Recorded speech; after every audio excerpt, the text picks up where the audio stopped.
Good morning. I'm Stephanie Call. I'm the chair of the history department, and I'm so happy to welcome you all here for the 58th annual Webb Lectures. I'm going to turn the podium over forthwith to my colleague, John Garrigus, who's going to introduce the topic for you today.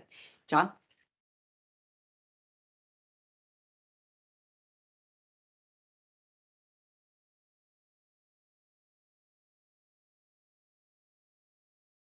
Thank you, Stephanie. Welcome to the 58th annual Walter Prescott Webb Lectures. It's an annual event here at the History Department, kind of the center of our academic year, and I'm really pleased to see so many faces at this 9 o'clock hour. We've got some amazing historians to talk to you today about the topic of this year's Webb Lecture Series, which is histories of health, medicine, and science in the global longue durée, which is a fancy French term meaning the long view of history. So I want to just talk a little bit about the history of medicine, which is a multidisciplinary field of study that examines the evolutions of medical treatments, practice, and knowledge over time. So the folks that we have talking to us today are medical historians who are working to understand the institutions, the practices, the people, the social systems that have shaped medicine throughout human history. So the field really tracks how medical traditions and approaches to health have developed, tracks the history of attitudes about illness and injury from prehistory to the modern day.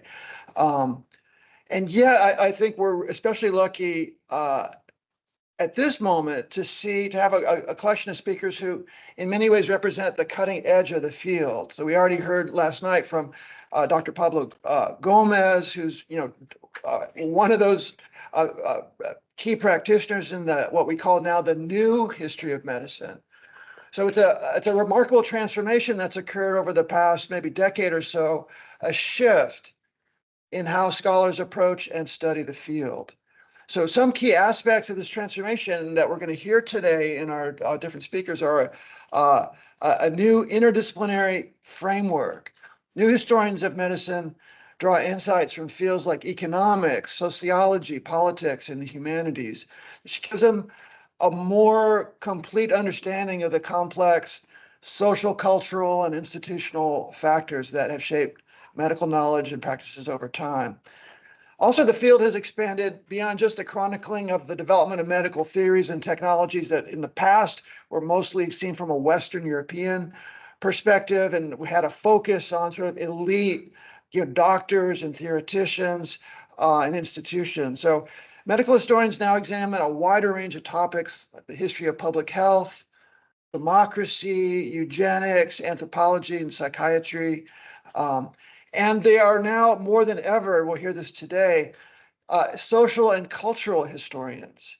So the new historians of medicine place great emphasis on the social and cultural factors that have influenced the development of medical knowledge, practices, and institutions. So issues like the social construction of illnesses, the role of gender, race, and class in shaping medical experiences, and the ways in which cultural beliefs and practices intersect with medical knowledge and treatment. So there's a new emphasis that we're going to hear a lot about today on uncovering and highlighting the medical traditions and contributions of minority and marginalized groups that have often been overlooked in the past.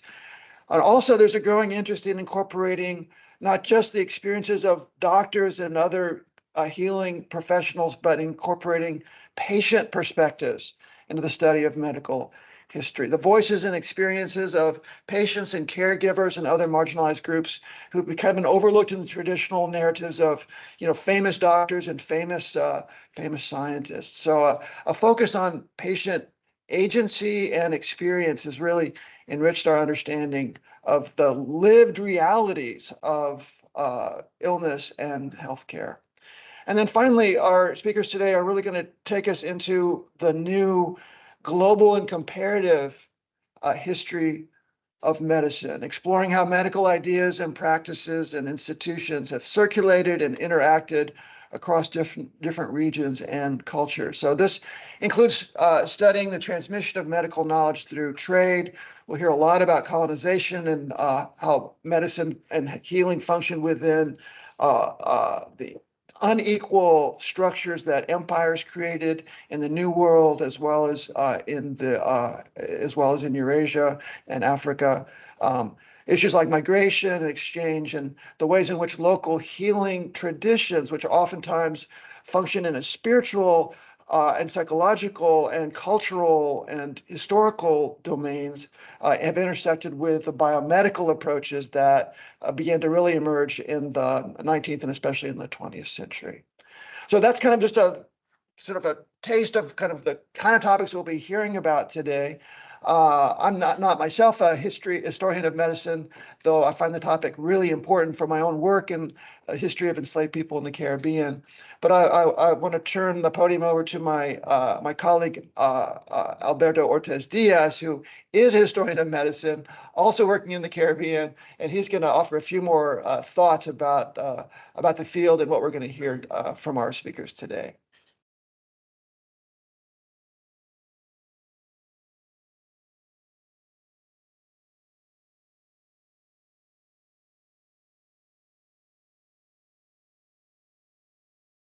All right, good morning, everyone.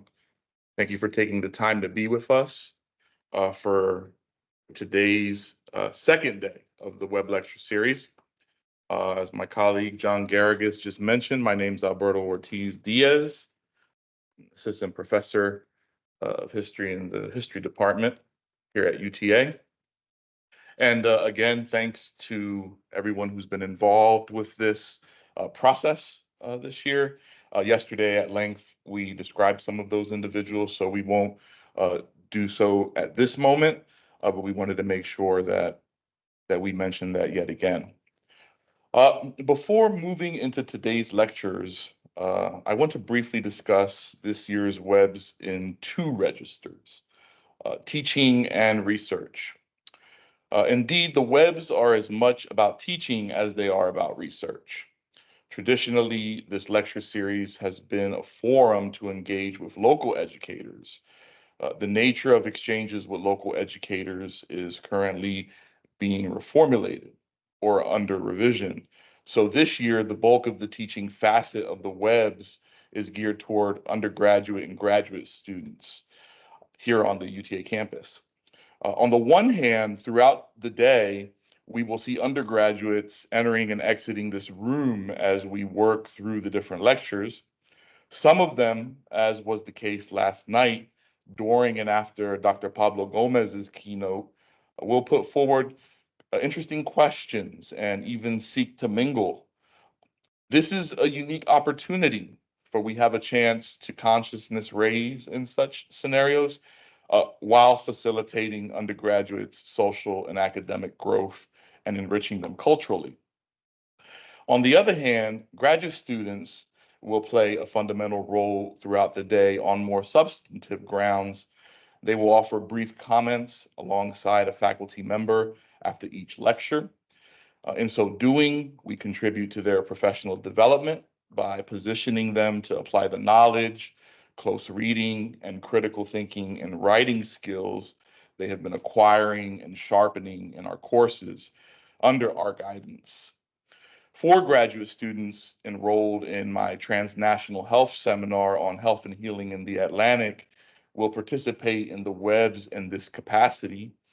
And I want to mention them by name and say a little bit about them, given what I'm saying here at the beginning about teaching. This includes Cheryl Coleman, a PhD student whose research interests are in abolitionist literature, propaganda, and history throughout the Atlantic world. She aspires to one day work with an archive or public history institution to preserve and restore historical artifacts and documents by making them more accessible to the public through digitization and digital history processes. Ryan Nash, a PhD student whose research interests are in science fiction, the space race, and Cold War technology in East Germany and the Soviet Union. He aspires to become a history professor. Tamara Lee, who actually is the commentator for our first lecturer today, an MA student whose research interests and focus is on Black land ownership and capitalism during Reconstruction in Texas. And after completing her studies, she would like to work in the History Museum where she can share her knowledge of Texas's rich past with others. And Katie Vincent, a PhD student whose research interests include revolutions in 20th century Latin America. And as she put it in a message to me, anything that piques my curiosity. Her hope is to also become a history professor. So it's a joy, quite frankly, that these students are participating in these ways in the lecture series and to bear witness to their blossoming. With regard to the research agenda, this year's Webb's focuses on histories of health, medicine, and science in the global longue durée, health as in well-being, its pursuit and or loss, medicine as in approaches to healing, and science as in ways of knowing. As for longue durée, John Garrigus had already established that this is a fancy French term for a long view of history, right? Or put another way, the long-term economic, social, and cultural history of different places around the world.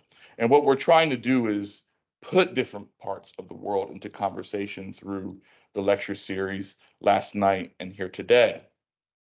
Considering the longue durée allows us to contemplate continuity and change over time and to think comparatively and transtemporally, another fancy term for time, by which I mean the dialogue between past, present, and future about the histories in question. Longue durée here does not mean that one lecturer will cover 5 centuries in their work, but rather that together our cumulative work will. Even this premise is preliminary, and today our lecturers may very well trouble some of the assumptions I have just laid out, and that's what we're here for. So, we are here to celebrate historians' growing interest in people's health and the complex contexts that constitute it. We have brought together a diverse group of cutting-edge scholars, early career, established, private sector, whose theoretically and methodologically rigorous and innovative work touches on some facet of the social and cultural histories of health, medicine, and science in different parts of the globe, the Atlantic world, South America, East Asia, Africa, between the 16th and 20th centuries. Today's lecturers collectively interrogate the variable people, ideas, practices, forces, systems, and by extension, flows, crossings, fusions, and fault lines that have shaped health and medical experiences and scientific knowledge production in ways that cut across human differences broadly construed, while disrupting traditional approaches and assumptions in the history of health, medicine, and science. Our framework is open and it looks to challenge scholarly orthodoxy. It encourages tracing the entanglement of the local and the global, what we might call the global, as these relate to health, medicine, and science within and or on the margins of different geospatial units of analysis. The history of health, medicine, and science in Latin America, for example, has seen unprecedented growth since the 1990s. As E.O. Weinberg, Elizabeth O'Brien, and others have noted, from a limited field principally focused on the heroic feats of physicians, triumphalist narratives, who led disease control programs and sanitation campaigns at the turn of the 20th century. The scholarship has since evolved into an expansive body of literature that explores the various forms, experiences, and meanings of health, as well as their intersection with the main threads of Latin America's complex histories, and increasingly going before the turn of the 20th century. In recent years, historians of Latin America have highlighted the evolution of and tensions within public health programs in overlooked regions. They have addressed chronological gaps in the scholarship, for instance, in examining the histories of health and medicine during the Cold War. They have broken new ground in rethinking the histories of illegitimate health practitioners whose gray zoned role in providing health care to many populations has been neglected in the scholarship. And they employed new interpretive frameworks to better understand the attribution of social and racial stigma to disease and its role in prompting different kinds of interventions, state and principally vertical. There is still much to do within Latin America in terms of these histories, precisely because of the field's core strengths, three of which I will briefly mention here. The literature often features studies that, one, recognize the distinctive aspects of local health histories, but also situate them within larger shared contexts and themes. Two, that emphasize social history, which is a consequence, which as a consequence allows for the inclusion of people and groups that otherwise may not be written into these histories. And three, that aims to account for the relationship between the volatile nature of politics and health. An important trend in the field of global histories of science, technology, and medicine has been to move away from studies exclusively anchored within specific world regions in isolation from one another and towards more integrated, expansive, and connected histories that seek to include the participation of the entire world, and if not literally connected, then at least in conversation, as we propose to do here. This scholarship stresses circulation and zigzag movement. Conversations across world regions are increasingly bringing together historians and anthropologists and other scholars of health, medicine, and science to initiate dialogues for future collaboration. Building on scholarly developments in the past 3 decades, that is what we are doing here today. By exploring and establishing themes of mutual interest across world regions. A crucial part of this is thinking together about objects of study, units and scales of analysis, terms and vocabulary, and scholarly methods, and different kinds of models that facilitate such cross-fertilization. Overall, questions that interest us include: what difference does a global perspective make for local, national, and/or regional studies in the history of health, medicine, and science? How are the local and the global connected or related? How do local histories change when analyzed using different scales of analysis, such as regional or global frameworks, and vice versa? How does the research and narration we will be exposed to today disrupt traditional approaches and assumptions, and/or challenge new interpretive status quos in the history of health, medicine, and science? We seek to begin to answer these questions through the impressive lectures prepared by Drs. Elise Mitchell, Lisette Baron Carvajal, H. Yumi Kim, and Sean Block, who have graciously agreed to participate in this series and who we are honored and privileged to have here today with us, and each of whom we will introduce during their designated lecture block in further detail. So just with a declaration to end here, may everything we do be generative and illuminating for everyone involved. Thank you for joining us.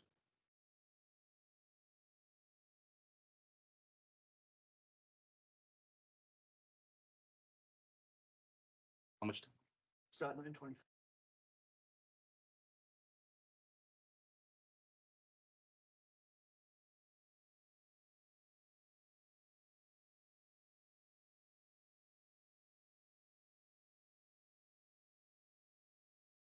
Good, we have a few more more people. I'm very pleased that the room's starting to fill up because we're very lucky.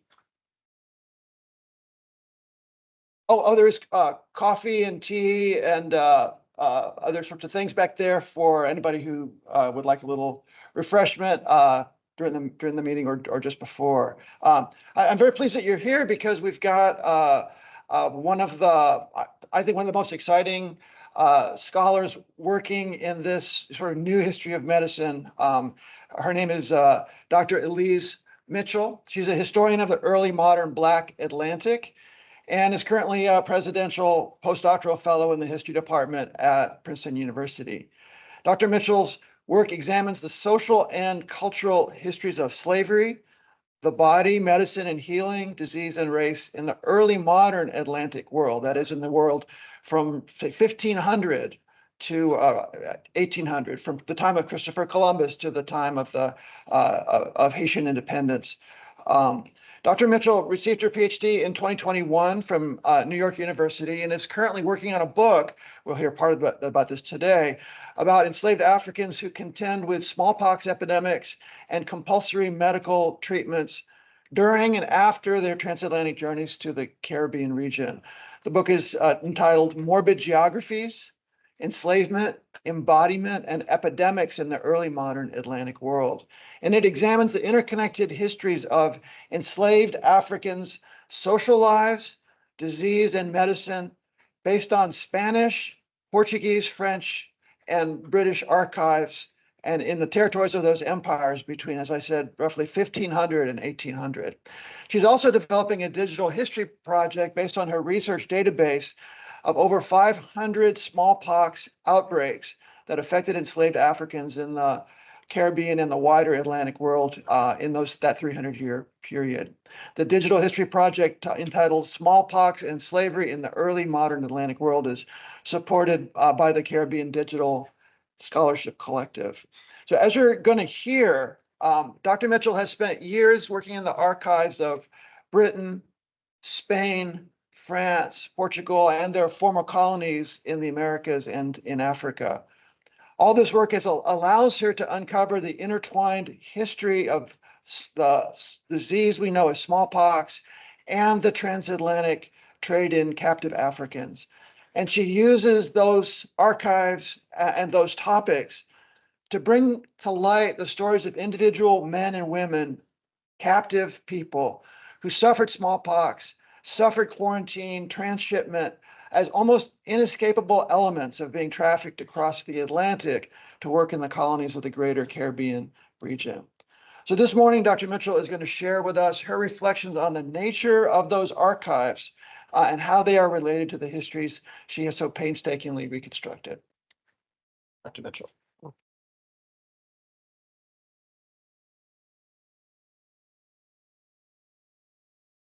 Thank you for that wonderful introduction. I'm really honored to be here. Thank you all for coming. Good morning. So I'm going to talk a little bit about the slave trade to Saint-Domingue today, what is present day Haiti. And I felt I couldn't discuss this without acknowledging the ongoing political and humanitarian crises in Haiti today and the role of US imperialism and imperialist militarism in those crises. I won't be discussing present day Haiti in this lecture, and I'm not Haitian, nor am I a specialist in modern Haiti.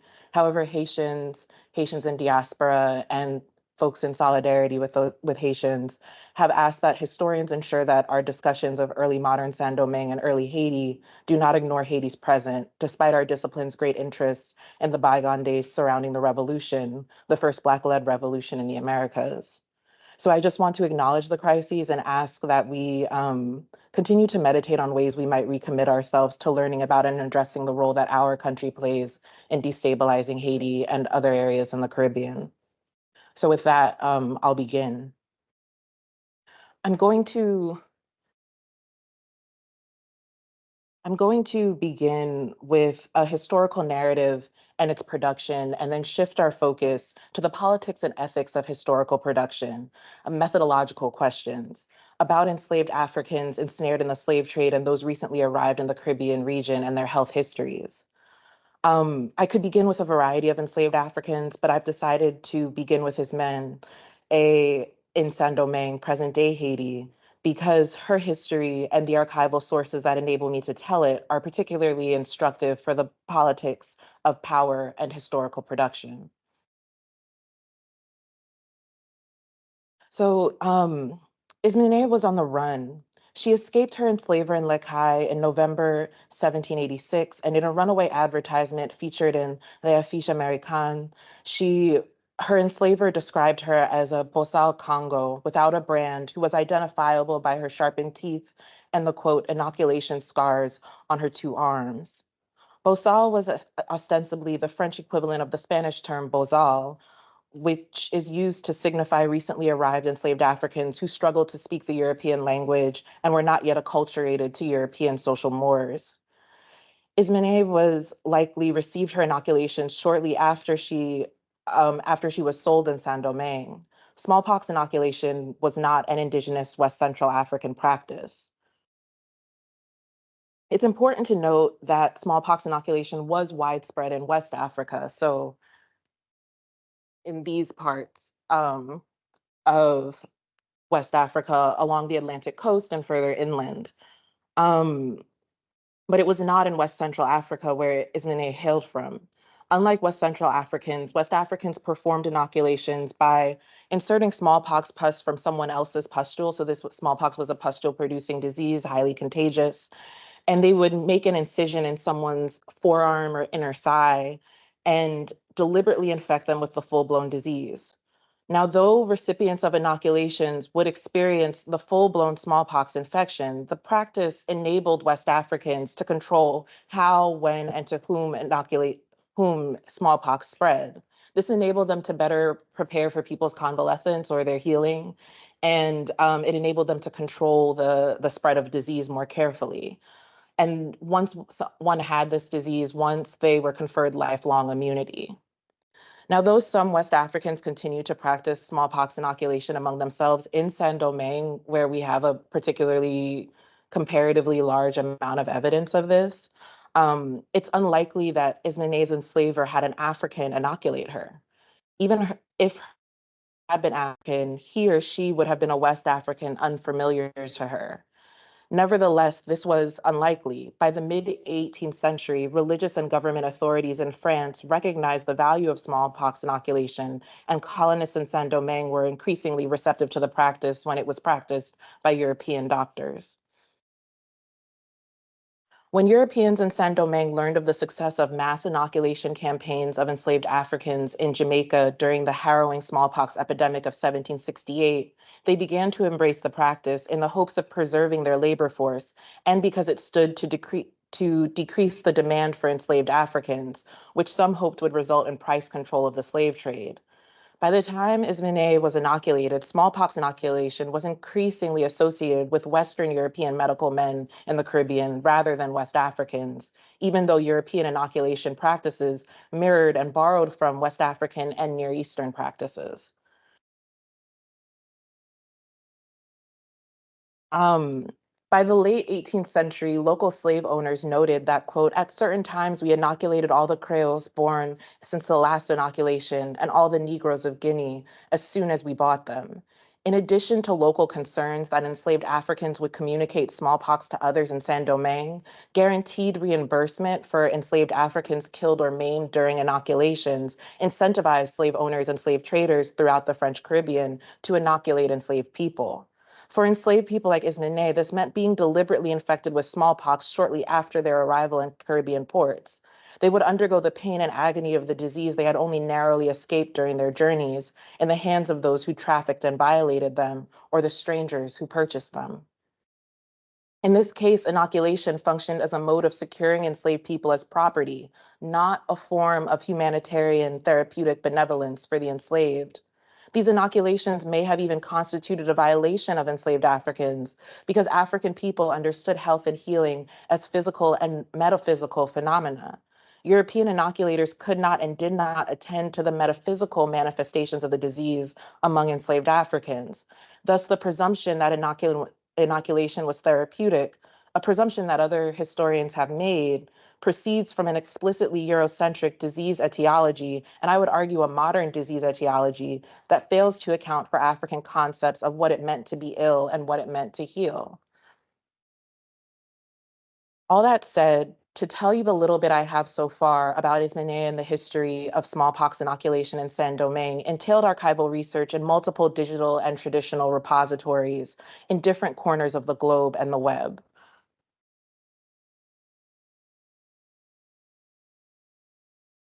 And so these are a list of some of those repositories. The fragmentary documents about inoculation, the African diaspora, and the slave trade that are scattered and strewn across repositories around the world and around the web share a history.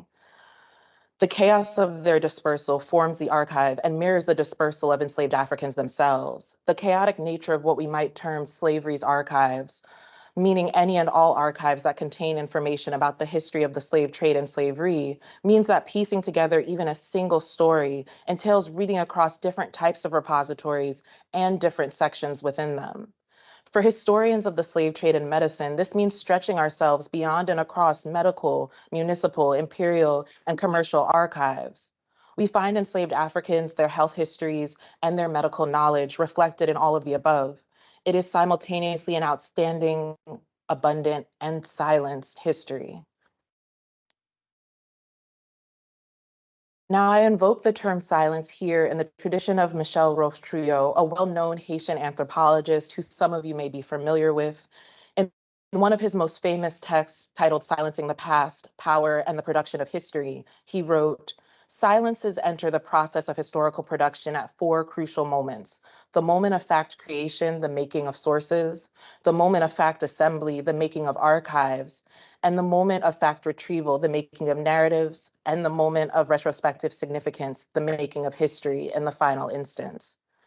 All that said, not all silences are created equally. Furthermore, silences may enter and dissipate at various points in the process of historical production. For example, it may surprise you or may have surprised you that European medical men in Saint-Domingue were well aware that West Africans knew about smallpox inoculation in the 18th century and used it among themselves in different parts of West Africa and the Caribbean. It may surprise you because few medical professionals today know this history. Unfortunately, African inoculation knowledge has not yet gained retrospective significance despite the presence of this history in numerous history books narrating the history of inoculation, its presence in archive, and its presence in contemporary sources. Part of why inoculation's history has yet to gain retrospective significance has to do with the chaotic dispersal of archival sources about African inoculation practices. Historians in the US tend to cling to a narrative about Onesimus, a man enslaved by Cotton Mather in Boston, who informed his enslaver Cotton Mather about inoculation. Nevertheless, there is a prodigious 18th century and 19th century literature that credits Black people all over West Africa and in the Americas with extensive knowledge of inoculation since, quote, time immemorial. The full scope of Africans' contributions to inoculation knowledge has not been fully appreciated in historical narratives, nor has it resulted in retrospective significance. Thus, inoculation knowledge is positioned outside of history rather than being constitutive of it. That said, some silences fall out of Trouillot's four categories, excuse me.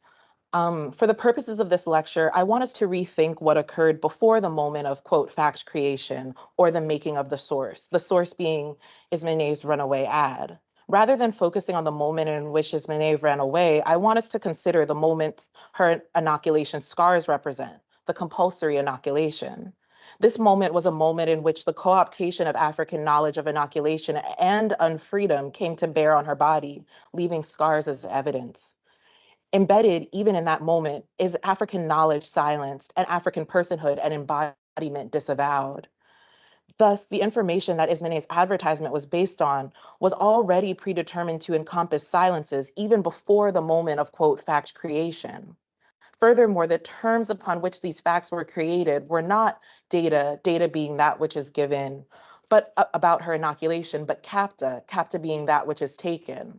CAPTA about Ismane's health in the context of captivity and enslavement is then further bound up with all that the capture of enslaved Africans entailed. This dual relationship between the capta or information associated with the creation of historical knowledge about enslaved Africans and the nature of being capta themselves, that is, captives taken from Africa and ensnared in the slave trades, is what I want to discuss with you all at length today. Furthermore, I will explore the politics and ethics of working with histories based on this sort of capta. For generations, historians have recognized the challenges of writing histories that are, in the words of Stephanie Smallwood, accountable to the enslaved, despite the paucity of sources from enslaved African people themselves and the prejudiced portrayals of the enslaved in the existing source material. These challenges are even more apparent when writing about enslaved Africans' lived experiences, especially their inner lives, and how they endured and experienced brushes with death amid persistent morbidity in the transatlantic and intra-American slave trades. Those slave trading records leave us with little to grasp to discuss the lives and lived experiences of the enslaved. Black feminist historians and Black studies scholars have contributed methodologies that trouble the archive just enough to make enslaved Africans legible and provide glimpses of histories from their perspectives. In this lecture, I argue that studying enslaved people's health and medical treatment requires historical methods that attend to the uneven power dynamics at play during historical events, in the production of archives, and in the production of history. I will take up the Latin term capta rather than data to reorient our concept of power in the archive around the perspectives of enslaved people represented in it. In doing so, I'm attempting to bridge some contemporary methodological debates among historians of slavery, historians of medicine and health, and digital humanists. So before getting into these arguments, it is crucial that we understand Ismene within the broader context of the slave trade, health, and medicine in the Atlantic world. So here are some kind of fast facts about the slave trade. The combined European transatlantic slave trades trafficked over 12 million Africans to the Americas before it was internationally fully abolished. According to the Transatlantic Slave Trade Database, nearly 1.4 million of those Africans went to French American colonies. Between roughly 650 and 800,000 Africans were destined for Saint-Domingue, according to that same database. Most of them arrived during the 18th century, like Ismene. And diseases, especially contagious diseases and parasites like smallpox, dysentery, and worms, stalked French slaving voyages in the 18th century. Though the French had required surgeons on board all transatlantic vessels since the 17th century, the conditions under which they worked and their employers' crude insurance calculations that enslaved Africans would inevitably perish during the journey created a context in which these surgeons were largely ineffective in curing or curtailing these diseases. Thus, contagious disease outbreaks, notably smallpox and yellow fever, frequently arrived on Saint-Domingue's shores along with enslaved Africans. By the time Ismene arrived in Saint-Domingue, enslaved African arrivals in Hispaniola, the island that Haiti and the Dominican Republic now share, had been experiencing smallpox outbreaks on slave ships and in quarantines for smallpox for nearly 2.5 centuries. Every African who endured the Middle Passage found it harrowing and terrifying. When contagious diseases broke out on board, many could not fully appreciate the magnitude of such outbreaks until they were disembarked without their deceased shipmates and saw the state of each other's bodies. The paragraph I just read is based on quote unquote data created by historians, collected by historians over nearly the last half century in an attempt to account for the full scope and scale of the slave trade by quantifying the number of enslaved Africans ensnared in the brutal trade. Missing, however, from aggregations of this data, such as the Transatlantic Slave Trade Database, is any meaningful discussion of disease and morbidity, despite the prevalence of the discussions of mortality and demographic studies of the slave trade. Even critiques of this data and its objectivity often immediately reach for Black death, as though life and death are binaries with no gray area, no room for accounting for the suffering in between. I would venture that this is in part because morbidity does not lend itself to quantification. How do you measure suffering, especially the suffering of a people who left few sources about their experiences? This is especially difficult and daunting when we consider the reality that much African suffering, again, went unrecorded in archives of slavery. As Stephanie Smallwood rightly suggests, the abundance of archival material about the enslaved does not necessarily provide answers about the experiences of the enslaved. How do we account for what we know happened in the gaping abyss of archival silence? Historians interested in constructing historical narratives that account for the medical and health histories of enslaved Africans ensnared or recently ensnared in the slave trade, the evidentiary pitfalls of traditional medical historical sources and sources available in imperial, colonial, and metropolitan archives pose an epistemological problem, a problem of knowledge production. How to address this problem, we have to contend with the politics of the archive and rethink our historical methods and epistemes.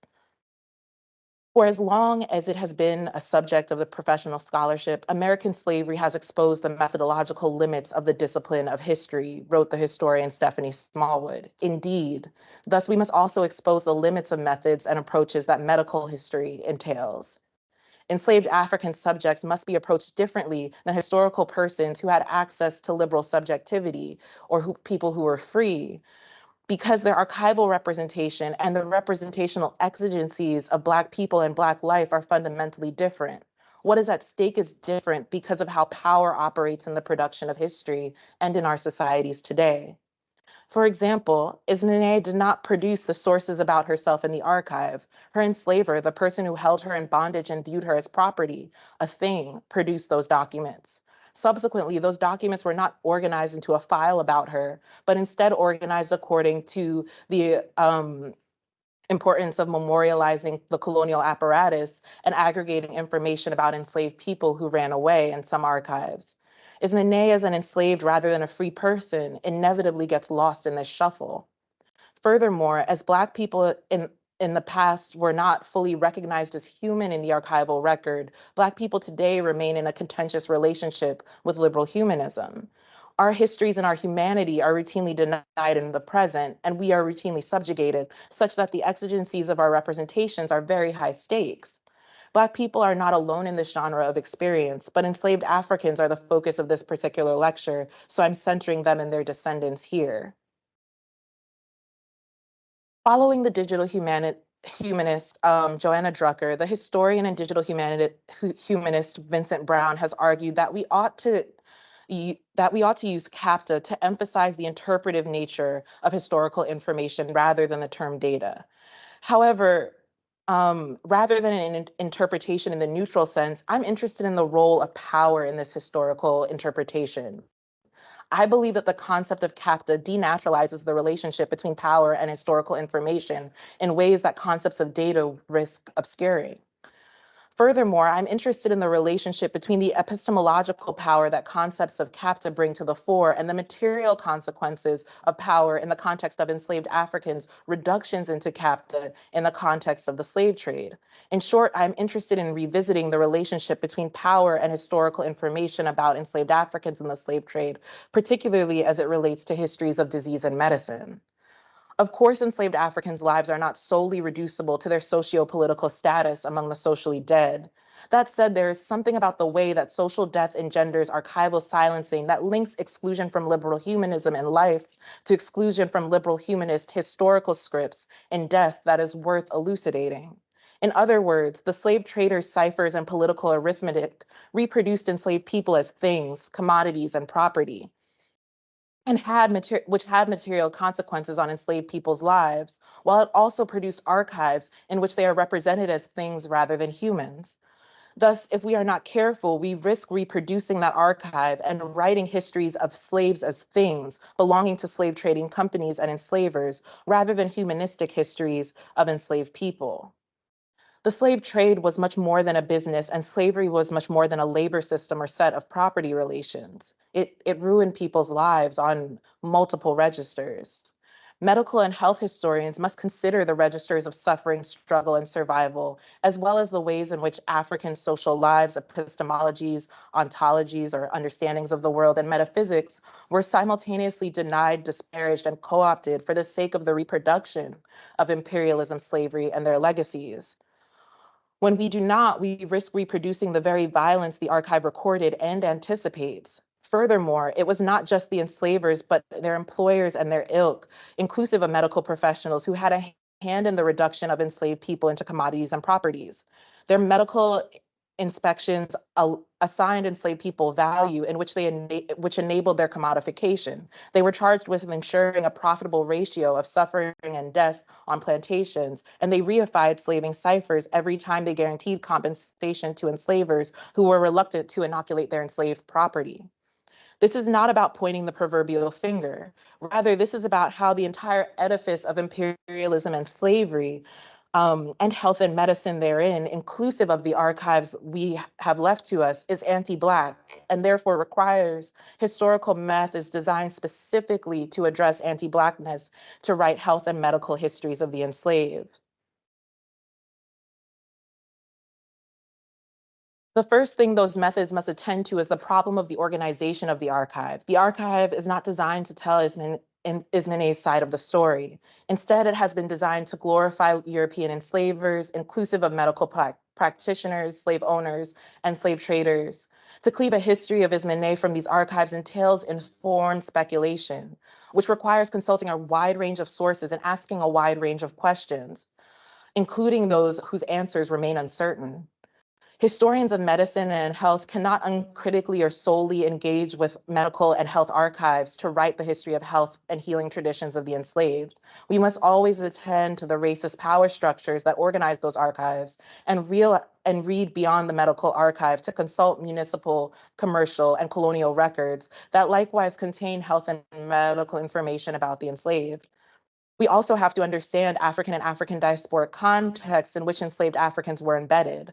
Understanding something of the social and cultural history of Africa and the diaspora enables us to better conceptualize the ways in which health and healing were contingent and subjective when we account for the possible perspectives of the enslaved. This entails confronting the chaos of the needy dead, as Toni Morrison called the memory of slavery and what we might consider to be an archive. For decades, intellectuals have used chaos to describe and theorize the representational and epistemological challenges associated with studying the history of slavery and the relationship between Caribbean spaces, peoples, and histories. I could go on with a list of these people, but in the interest of time, I'm not going to run through that this time. But I do think thinking about chaos in relationship to the archive is instructive because it helps us understand the problem of archival representation is not unique to any one island or set of islands, but manifests across the region in chaotic ways. So we are reminded by the theories of chaos that Caribbeanists have used to think about the islands, that recognizing the diversity of modes of knowledge production and the diversity of sources available engenders a kind of epistemological and archival chaos that fits uneasily with the certainty that historical methods sometimes sometimes are wrapped up in pursuits of certainty. Nevertheless, we inherit imperfect portraits of the past, riddled with want and yearning for memories we could make of them. As Morrison wrote, the archive is a chaos of the needy dead.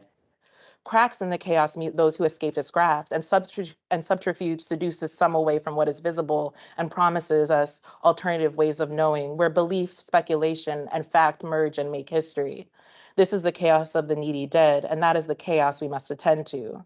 And yet no amount of trying to bring chaos to order will resuscitate Ismene from the sources that silenced her to make her speak.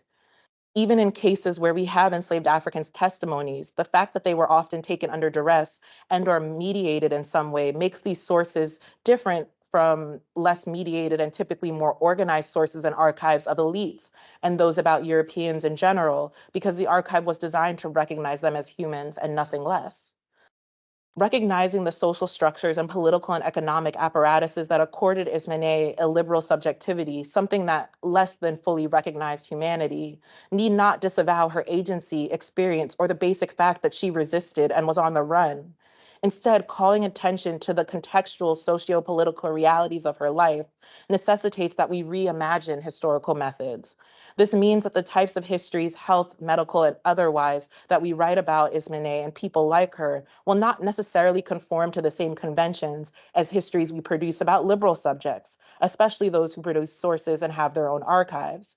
In short, Historical methods, even ones about our shared humanity and medical history, ought not to be colorblind and must attend to the structural differences that our historical subjects experienced in their archival and historiographical legacies. To conclude, I want to be clear that Ismane's material archive and the historiographical predicaments she experiences are not unique to Saint-Domingue or the French Atlantic or their archives. I just as easily could have focused on one of the millions of named and unnamed enslaved Africans ensnared in the British, Spanish, Portuguese, Dutch, Danish slave trades. It's for they all experience similar material predicaments in life and face similar representational predicaments in death. Rather, Ismane's predicament is reflective of what it meant and still means to have been an enslaved African recently ensnared in the slave trade. To attend to her history and the history of other silenced and scantily recorded enslaved Africans entails reading beyond the medical archive and applying a range of speculative methodologies that enable us to, in the words of Marisa Fuentes, in the words of the historian and scholar Marisa Fuentes, epistemologically reorient our histories around the experiential, material, and structural circumstances of enslaved people's lives. These methods are not the typical methods we associate with history, especially the history of the slave trade, which is dominated by quantitative studies of the data that take data at face value as though it were not capta interpreted. Thus, historians of medicine and the slave trade are up against two historiographies that have been methodologically ill-equipped to deal with enslaved African historical subjects. To address this issue entails becoming undisciplinary in our methodological orientations, as Black studies scholars Christina Sharp and the geographer Catherine McKintrick suggest. We have to look to other fields, such as Black studies in particular, that have more accurately and ethically accounted for Black life. My hope is that this lecture can provide some methodological scaffolding, starting points, and a foundation upon which future historians can build a more robust historiography that centers enslaved Africans' experiences of disease, medicine, and healing, and moves beyond enslavers' and medical practitioners' perspectives. After all, in much of the Atlantic, enslaved Africans were a majority population. So to ignore and misrepresent their health and medical histories is to ignore and misrepresent early modern Atlantic medical history as well. Thank you so much.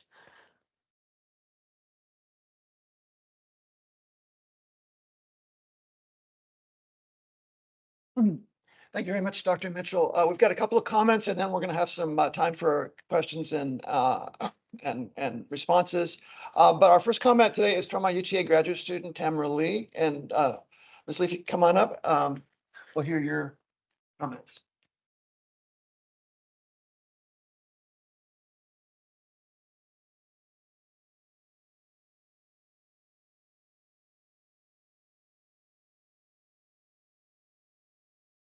Thank you, Dr. Mitchell. In Capta and Chaos, Early Modern Archives of Black Health and Medicine in the Atlantic Slave Trade Reconsidered, historian and scholar Elise Mitchell takes an innovative approach to the analysis and production of history concerning health and medicine of those in captivity during the Atlantic slave trade. Mitchell argues that as a result of what she calls chaotic slavery documents, or the fragmented documents that archive the history of the enslaved, histories are often presented as silences, and for this reason, the politics and ethics of historical production must be reconsidered by historians in future study of those held in captivity. In her intriguing revision of current methodology is extremely valuable in those scholars dedicated to the study of the enslaved by means of European and North American archives, as it opens a new methodology of inquiry into the silent spaces within the archives regarding the social lives of the enslaved and ensuring the production of a more complete historiographical narrative. Capta and Chaos is produced using Mitchell's theory of investigating the silences that are produced by people and events in history, even before the history is preserved in the archives, and creating what is previously considered the first creation of silence. Mitchell meticulously studies the deficiency of the exchange in intellectual knowledge that is documented in the archives, but is known through oral exchanges over generations. And the only question I truly have and would like to ask is when putting your proposed methodology into study into practice, what were some of the limitations that you find that will need to be addressed in the future? Thank you. We'll address it after. Yeah. I don't just want. Hopefully this is gonna work.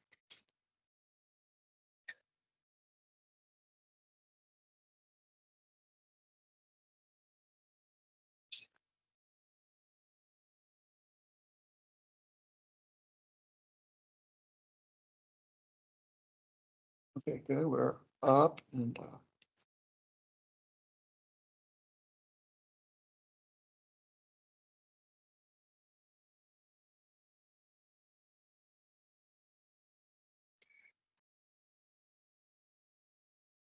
look, I want to give my comments on Dr. Mitchell's paper on the concepts of CAPTA and chaos. But when I found myself trying to engage with her text, I found really I had very little that I could offer to rebut her comments, which are entirely true in my perspective of working on Saint-Domingue. And so I thought, rather than try to interrogate or push against her description of the field, because I find it so accurate, I thought instead I would take you a little bit deeper into the history of Ismen, since Dr. Mitchell was kind enough to choose the one slave society that I know a little bit about, which is Saint-Domingue. So with thanks to her for sort of giving me a chance to sort of orient us a little bit as we try to think about the difficulties that historians and other scholars face in trying to create humanistic accounts of the millions of people trapped, tortured, deformed, and worked to death in this transatlantic slave business. So I want to start with a conventional map of the Caribbean to orient you, of course, to the modern country of Haiti, which in the French colonial regime that was ended by a great slave revolt was known as Saint-Domingue. They're in the center of those islands. But I also wanted to sort of get you to think about a different map of how the Caribbean fits into the Atlantic space, one that really explains Dr. Mitchell's interest in the greater Caribbean. This is a map that sort of shows us Africa at the bottom of the map and the Americas there at the top, and really allows us to see that those Caribbean islands, from Barbados to Cuba, constitute a kind of a screen, a kind of a series of doors through which enslaved African people and their enslavers from Europe would, in almost all cases except for Brazil, need to proceed, whether they were going to Cartagena, whether they were going to Veracruz, whether they're going to any of these Caribbean islands. So to take a little bit closer look at Haiti and the Dominican Republic, just wanted to kind of familiarize you a little bit with those shapes, and also give you a kind of an 18th century manuscript view of this French colony. One that really, I think, emphasizes the fundamental facts that Ismen would have encountered. You can see here the cartographer's attempt to show us the mountains that are Haiti's most distinguishing feature. In fact, the name Haiti is said to be the Taino word for land of mountains. And so you can see the mountain chains and then the small, often alluvial or river plains that are the primary locations where French colonists used enslaved people to grow profitable crops to ship back to Europe. So then I want to take us to the story of Ismen. I thought I would just reproduce in French, the original French, but also in English translation, the only information that we have about Ismen. Ismen Bossal, which is a French version of the Spanish term, which kind of technically means muzzled, right? For these are African people whose ability to communicate with the people around them, particularly Europeans, was considered a kind of metaphorical muzzling that showed that they had not yet gotten the skills of linguistic communication that other enslaved people around them had. Congo, we'll come back to that in a minute, unbranded, We'll come back to that in a minute too. Medium height, round face, reddish skin with very sharp teeth in her upper jaw. This is referring to a traditional custom of filing one's teeth in different cultures in many different parts of Africa, and inoculation scars from smallpox inoculation that, as Dr. Mitchell says, is probably administered in Saint-Domingue on her 2 arms, escaped last November. Give information about her to Mr. Bart, her master, staying in Les Cayes. There is a reward. And that's all that we know. So this is the fundamental dilemma. How do we take this information, which treats a person as a thing, and try to turn that person back into a person? But one way we can do about it, one thing we can do with it is to look at the context of other captured information that we have. And in fact, we have some 10,000 advertisements for people who escaped slavery in Saint-Domingue. And some scholars, Crystal Edens is a Black Studies scholar who's done some very interesting, sophisticated work with this database. So I just thought I would show you one of the other, and actually there are very few of these advertisements that refer specifically to smallpox.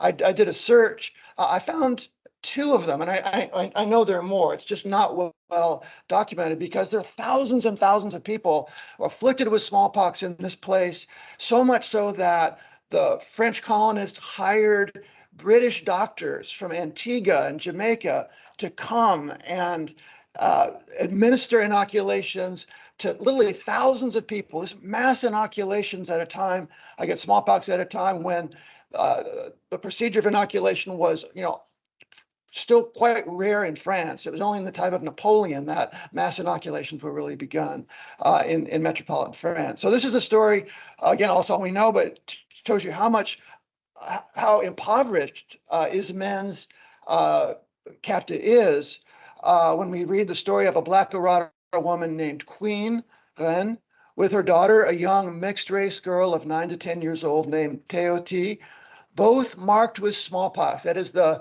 characteristic scars that the disease leaves on your face and body. The said Black woman is very black in her skin, about 5 feet tall, with the marks of her country on her face. There was probably ritual scarifications that people in different cultures in Africa had.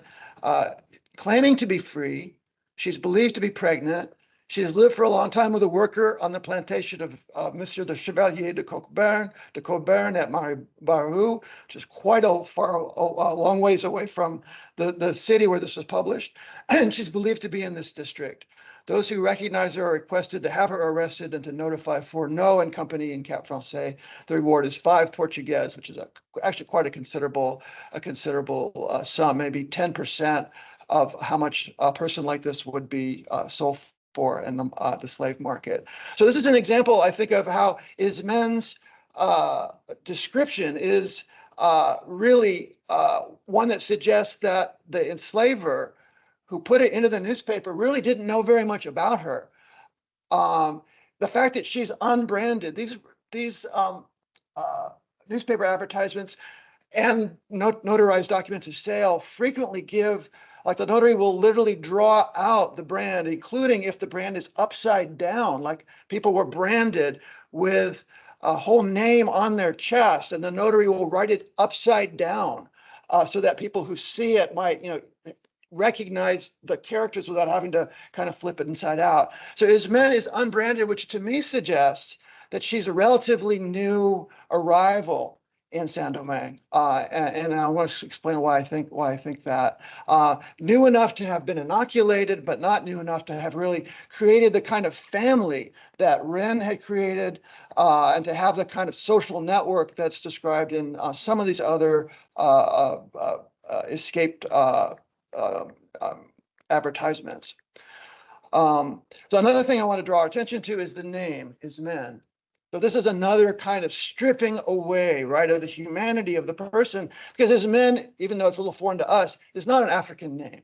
It's a name from an ancient Greek play, Sophocles' play Antigone, Ismen is the sister of Antigone. She's a sort of a minor character in that, and Ismen was a name very much in vogue in the 17th century France. And we find, of course, Reine, of course, is also not, or queen is not an African word either. That's the French word.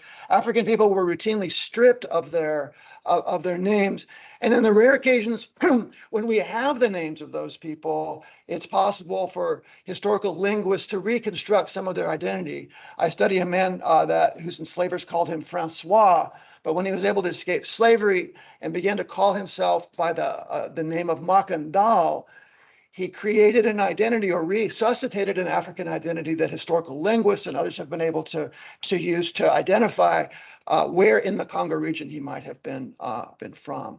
So this idea that Ismen was from the Congo is in itself not as helpful as we might think, right? Because the Congo contains hundreds and hundreds of ethnicities.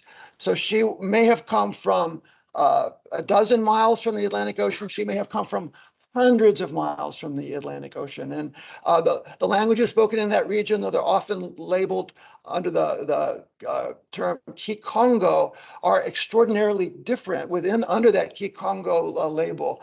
So even the languages and the geographic idea of being from the Congo is not very helpful. So let's talk a little bit about something that we do know, which is the geography in which Ismen was enslaved. So this is that map of the Caribbean. She was enslaved in the city of Les Cayes, which is in the southern peninsula of Saint-Domingue. So here it is on our topographic map, and it is in the 18th century map. You can see that the city is in this map dwarfed by the plain behind it. And here's a more modern map, also a French colonial map, that shows us in the very corner the city of Les Cayes, and then this vast sugar plain. And at the end of the 18th century, the French cartographers are getting quite sophisticated. And here you can see a map of the town of Les Cayes and the sugar fields behind. So the fact that her enslaver was seen as staying in the city of Les Cayes, to me suggests that he was not a planter and that he was not somebody who had firm roots in that city. Instead, he may have been a merchant or someone drawn to the development of agriculture in the Southern Peninsula. Ismen had the misfortune of being enslaved at that place at an extraordinary moment when the colony was expanding towards the Southern Peninsula and putting vacant land into use. So if you take a closer look at the map of Les Cayes, the town where she may have lived for a few years, if you look at that up closely, you can see, in spite of all those nice, neat squares, there's very many vacant lots there.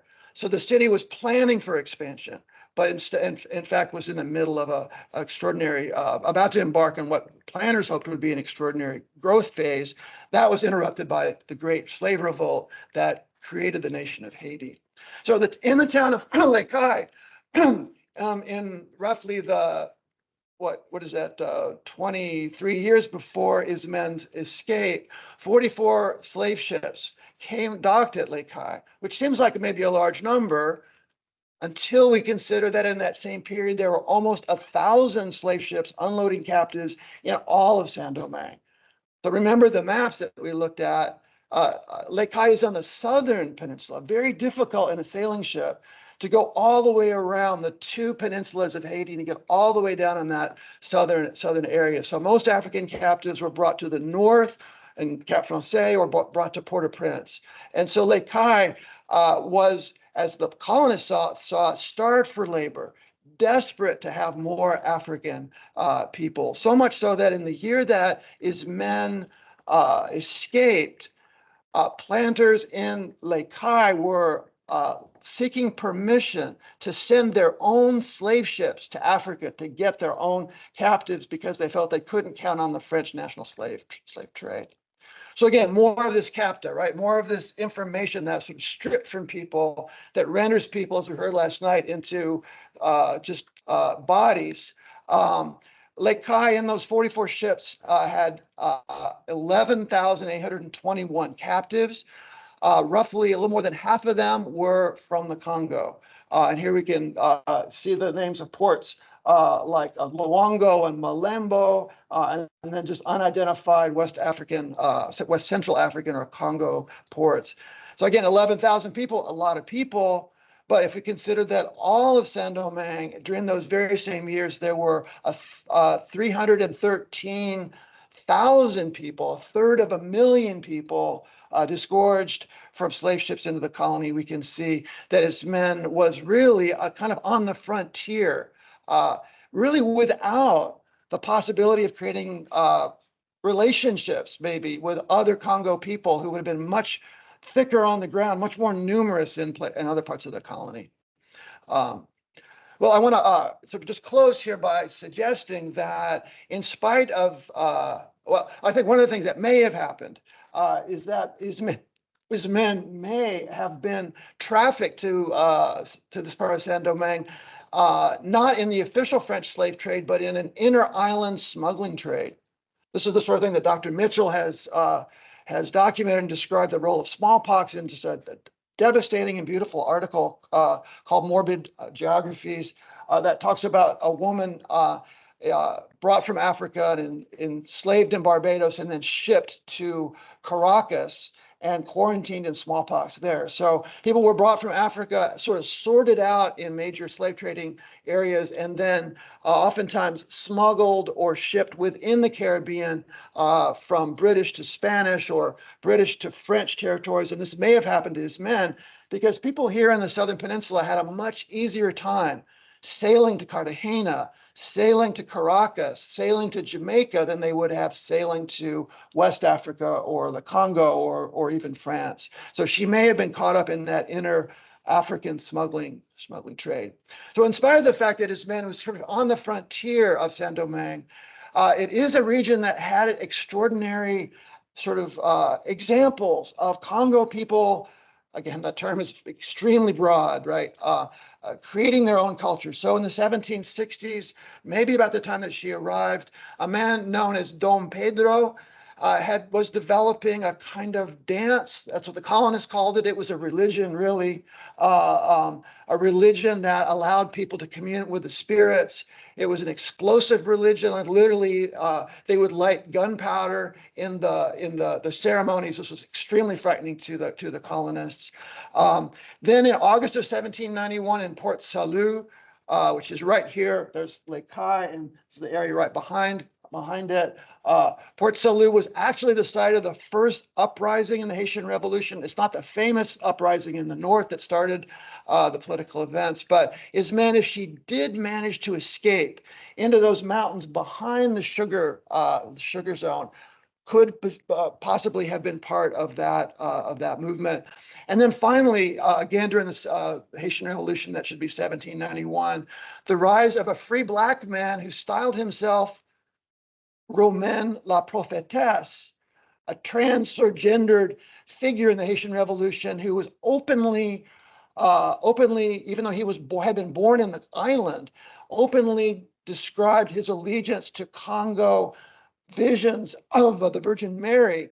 So again, suggests that it wasn't just Congo people who had recreated their culture in Saint-Domingue in this part. There was also free Black people who had grown up in the colony, had also absorbed the religious traditions and the other traditions that we can only guess at, and were trying to reconstitute those, particularly during the time of the Haitian Revolution. So thanks to Dr. Mitchell for giving me a chance to just talk a little bit more about Saint-Domingue and to illustrate, I hope to just in a way illustrate the difficulty that you described so beautifully of creating or recreating or imagining the humanity of people like his men. And I sort of regret that the tools they have to do it are the same kind of CAPTA. Unfortunately, it's all we have. So we have to do the best that we can. So let me turn the floor back over to Dr. Mitchell to answer a few questions from the audience. So thank you so much for providing that context, that really rich context to better understand his men. I want to begin by answering Tamerlee's question around what are the limitations of these methodologies.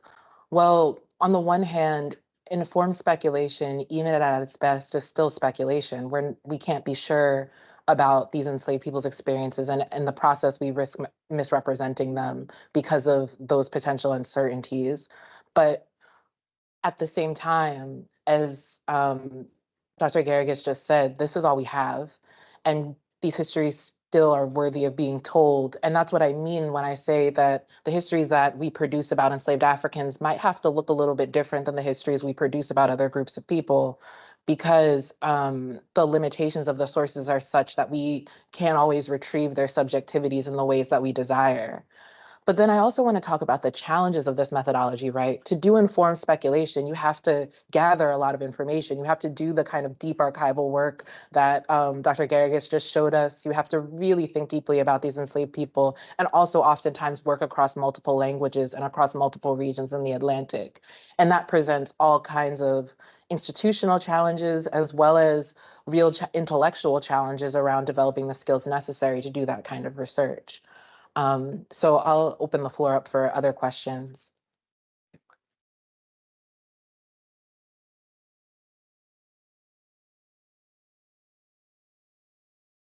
Yeah. Thank you so much for the wonderful talk. I can't wait to read your article. I have two questions. I'll start with maybe the one that's a little easier. I'm really curious, you've given us such a great sense of what the trans-imperial archives look like, and the ones that you've mined for the most part. I'm curious on the Africa side. So you mentioned things like in West Africa, there are inoculation practices, less so in Central West Africa. I'm wondering where historians go, to what kinds of sources beyond the imperial archives. I've read some work that looks at, for instance, Inquisition records, and obviously there's immense scholarship based on Inquisition records, and kind of trying to get a sense of what were practices on the ground. But I'm wondering if there is anything else that historians have turned to. So that's in terms of the archival sort of available sources. And then my second question is a little bit more conceptual, but you mentioned liberal humanism. And I often wonder, in some ways, the methodological challenges that we face is perhaps there in part because ideas and concepts like subjectivity, agency, interiority, these are so closely tied to kind of, European Enlightenment idealizations and conceptions of what it means to be human. And so I'm just wondering if what your thoughts are on simultaneously trying to do, and I feel like I try to do this in my work too, where we are trying to convey some sense of subjectivity, even though it's archivally and methodologically very tricky. But at the same time, I wonder if that still kind of inscribes us within this larger conceptual framework kind of that we've inherited through liberal humanistic scholarly tools. Yeah. So I guess the first thing that I'll say is to answer your first question. Historians have relied heavily on Inquisition records to understand African intellectual and medical and healing traditions. However, those records are a little bit sparse when it comes to talking about things like smallpox. We tend to find more evidence of enslaved Africans experience brushes with the disease and their knowledge about the disease I found much more in travel literature that's still Imperial Colonial Archives, much more in municipal correspondence and municipal records, in part because smallpox was a public health threat. So the state is interested when smallpox the quote unquote state is interested when smallpox occurs, and as a result produces a large amount of documentation. Some historians have also gone and done oral histories in Africa, in parts of West Africa to draw out medical historical knowledge. There's also people who have engaged with archaeologists and upstreaming from anthropological records. Um, those source Doing that kind of work has its challenges and drawbacks because obviously West Africa and West Central Africa have changed tremendously over the last few hundred years. So we can't always map directly what's happening, what people are telling us in the present onto the past. But at the same time, we can make sort of generalizations about concepts and understandings that might be different from the Western ones we're accustomed to. Which brings me to your second question.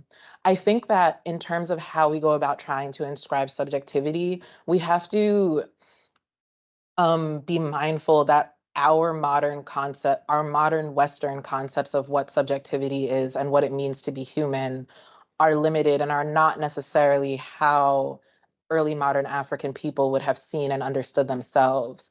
So one of the things that I've been struggling with in the book project to do is really paint a picture of the metaphysical dimensions and understandings of disease and healing for Africans, because those are so central to how they're conceptualizing disease. And that pushes against some of the sort of secularized concepts of what we think of as humanity and understandings of existence that are a little bit different in the early modern period, especially among African people. But I think I agree with you. I think that we are still in our search for a particular kind of individualized interiority, especially individualized interiority. We risk reinscribing those kinds of liberal humanist scripts. It's a difficult trap to try to get out of. And so I've sort of leaned towards prosopography or collective biographies and thinking about African understandings of disease as collective misfortunes that operate on multiple registers, not just the physical material register, but also the spiritual register, also the environmental and ecological register, and are of political consequence, which I think pushes us to expand our concept of the human a little bit more, if that makes sense.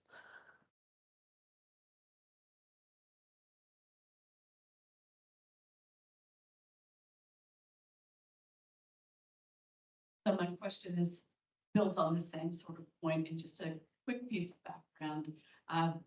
Over the past year was enmeshed in a fight about Texas history that was launched by people who talk about the woke mob and refer to people like me as part of studies, oppression only, that sort of thing, right? And our refuge has been that we follow a set of rules, right? It doesn't matter what you're going to say, but we have to follow academic standards, which then, of course, our refuge then is in this liberal humanism. And so I guess I'm just kind of curious about, when I hear you talk about other records you're going to use, they sound to me like they're following the same rules of academic standards. I can't use this because it's made different from historical context, right? So help me figure out exactly how we frame what you're talking about in terms of speculation in the context of a current political problem I'm facing in my work.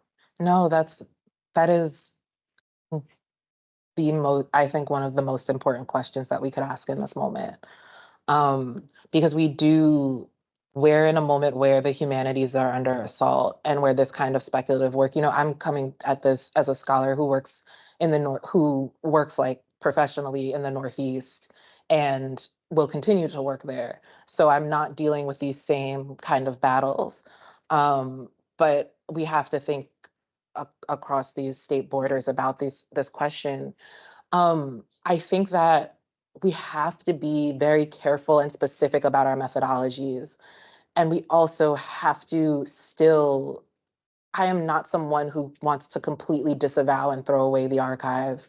And I think we still have to continue to go back to it with a different set of tools in our pockets and different ends. What I'm trying to say here is that we can't necessarily just add Black people to history and stir. We have to make sure that we're attentive to the ways that their subjectivities and experiences are different. And we still have to rely on archival sources. We still have to cite our sources. We still have to be engaged in the scholarship. And when we do that kind of speculative upstreaming, we have to be explicit about how and why we're going about doing it. And I also think that we have to continue to emphasize that the point of this isn't to create a litany of the oppressions that people have faced in the past. The point of this is to record our shared history and shared cultural and social histories, to some extent our shared not necessarily in the liberal sense, but our shared experience of humanity. And we can't do that if we're not including histories of Black people because we have limited sources. So we kind of have to continue to push to do that work. And also recognize that, again, like the ends are not to create a litany of oppressions or necessarily point the proverbial finger. It's about recognizing the fullness and the richness of human experience. Take note on which time. About 5 minutes, and there are some drinks in the bag, and we're just gonna, the presenters are gonna swap out our laptops and move on. So we hope you can stay with us. We're gonna be hearing about doctors in Spanish colonial Colombia, and more on this question of how do we discover what shared humanity is that lies in this path.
Medical practitioners, such as surgeons, midwives, male and female healers, as expert witnesses in criminal trials, particularly in cases of rape, infanticide, abortion, sevicia, that is battery and excessive cruelty, assault, and homicide.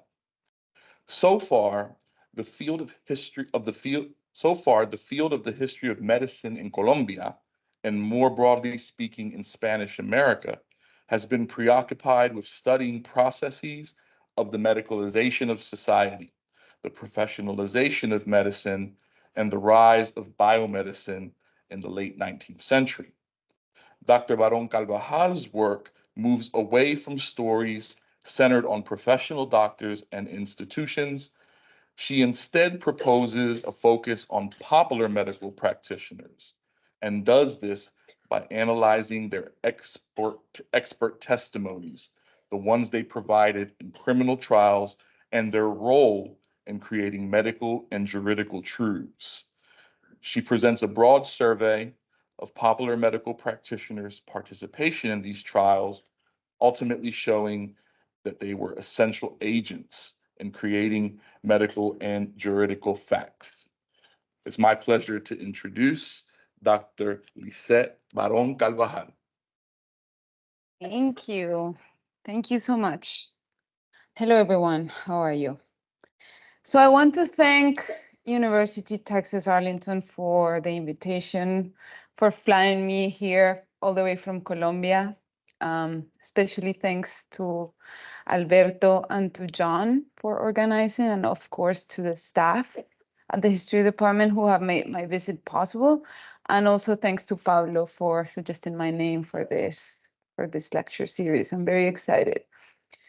So I'm going to start this talk by telling you a little bit about a woman that I've been obsessed about for several years. Her name is Doña Juana Bartola de Mier. And in 1761, writing from Mompox, which is a small town located in present-day Colombia, she wrote a letter and she informed the viceroy at the moment that she was healing a member of his government. This man, his name was Jerónimo de Mendoza, had fallen sick while escorting the viceroy from his journey from Cartagena to Santa Fe, and he had stayed in this woman's house, and she had in turn, cared for him. Doña Bartola not only provided accommodation, but also medical care. So 2 years later, a very similar occurrence took place. When the viceroy was heading from Santa Fe to Cartagena, 2 members of his party also fell sick, and once again, these women, jumped and assisted them. So while one of them recovered, the other one was not so lucky, and he died under her roof and care. Yet again, the women informed the viceroy of her work as a healer. So this is one of her letters, and her signature is way over there. So such episode would be merely quaint if Doña Juana Bartola's effectiveness in medicine had not granted her, at least informally, the title of protomedica. At least that was the word that Jose Celestino Mutis used to describe this woman when he met her in 1763. Mutis, the most renowned physician and botanist in New Granada's late 18th century, he's a national figure for us, said she was, quote, protomedica of this town, whose known charity has granted her the merit of distinguished midwife, end quote. Let us have in mind that a protomedico was a member of the Royal Protomedicato, an institution in the Spanish Empire that was in charge of the regulation of all medical professions. The job of a protomedico was to examine, license, and regulate physicians, surgeons, phlebotomists, and also to inspect boticas or apothecary shops and investigate cases of medical malpractice. More than simply commented on Doña Juana Bartola's fame, Mutis also remarked that she was a woman gifted with observational skills, which caused excitement and curiosity in all of those who visited this place and called themselves doctors. Those are Mutis's words. So he actually witnessed her talents when she consulted with him about a rare disease that was taking the lives of newborns in the region. Multiple midwives had shared the details of the disease with Doña Bartola, and she had in turn turned to Mutis for help. So what seemed to impress Mutis at the time when he met this woman was that she provided a lot of details. She described the disease with precision, but also what seemed to impress him was that she gave him a collection of ants. The present, though it may seem trivial, was not, because Mutis was a passionate entomologist, and throughout his life he recorded different species of ants that he encountered in New Granada. So Doña Bartola's observational skills went beyond the medical and also entailed collecting practices.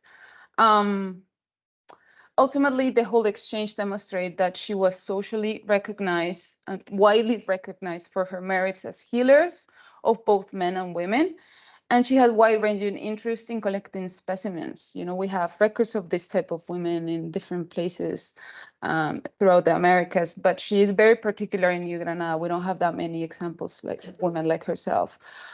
So perhaps Mutis did not have this particular woman in mind when decades later, in 1801, he blamed quacks, charlatans, and ignorant ladies, those were the words he used, for the poor state of medicine in New Granada. All ladies, so was the euphemism he used to describe female healers and midwives, who, like Doña Bartola earlier, provided medical care to patients. To be fair to Mutis, he did recognize that some women, some midwives were credited by their virtue, this is a quote, and honesty. However, he made a caveat, and it was that they were unable to assist difficult and laborious births, end quote, even if they've been doing just that for centuries. So why was it so easy for Mutis to treat a whole group of medical practitioners as ignorant and backward when he had met at least one person that proved him that they were accomplished medical practitioners? I mean, maybe he just didn't have her in mind when he made these claims. Or maybe with time, he grew concerned about the highly successful medical practices of those old ladies, of old quacks and charlatans.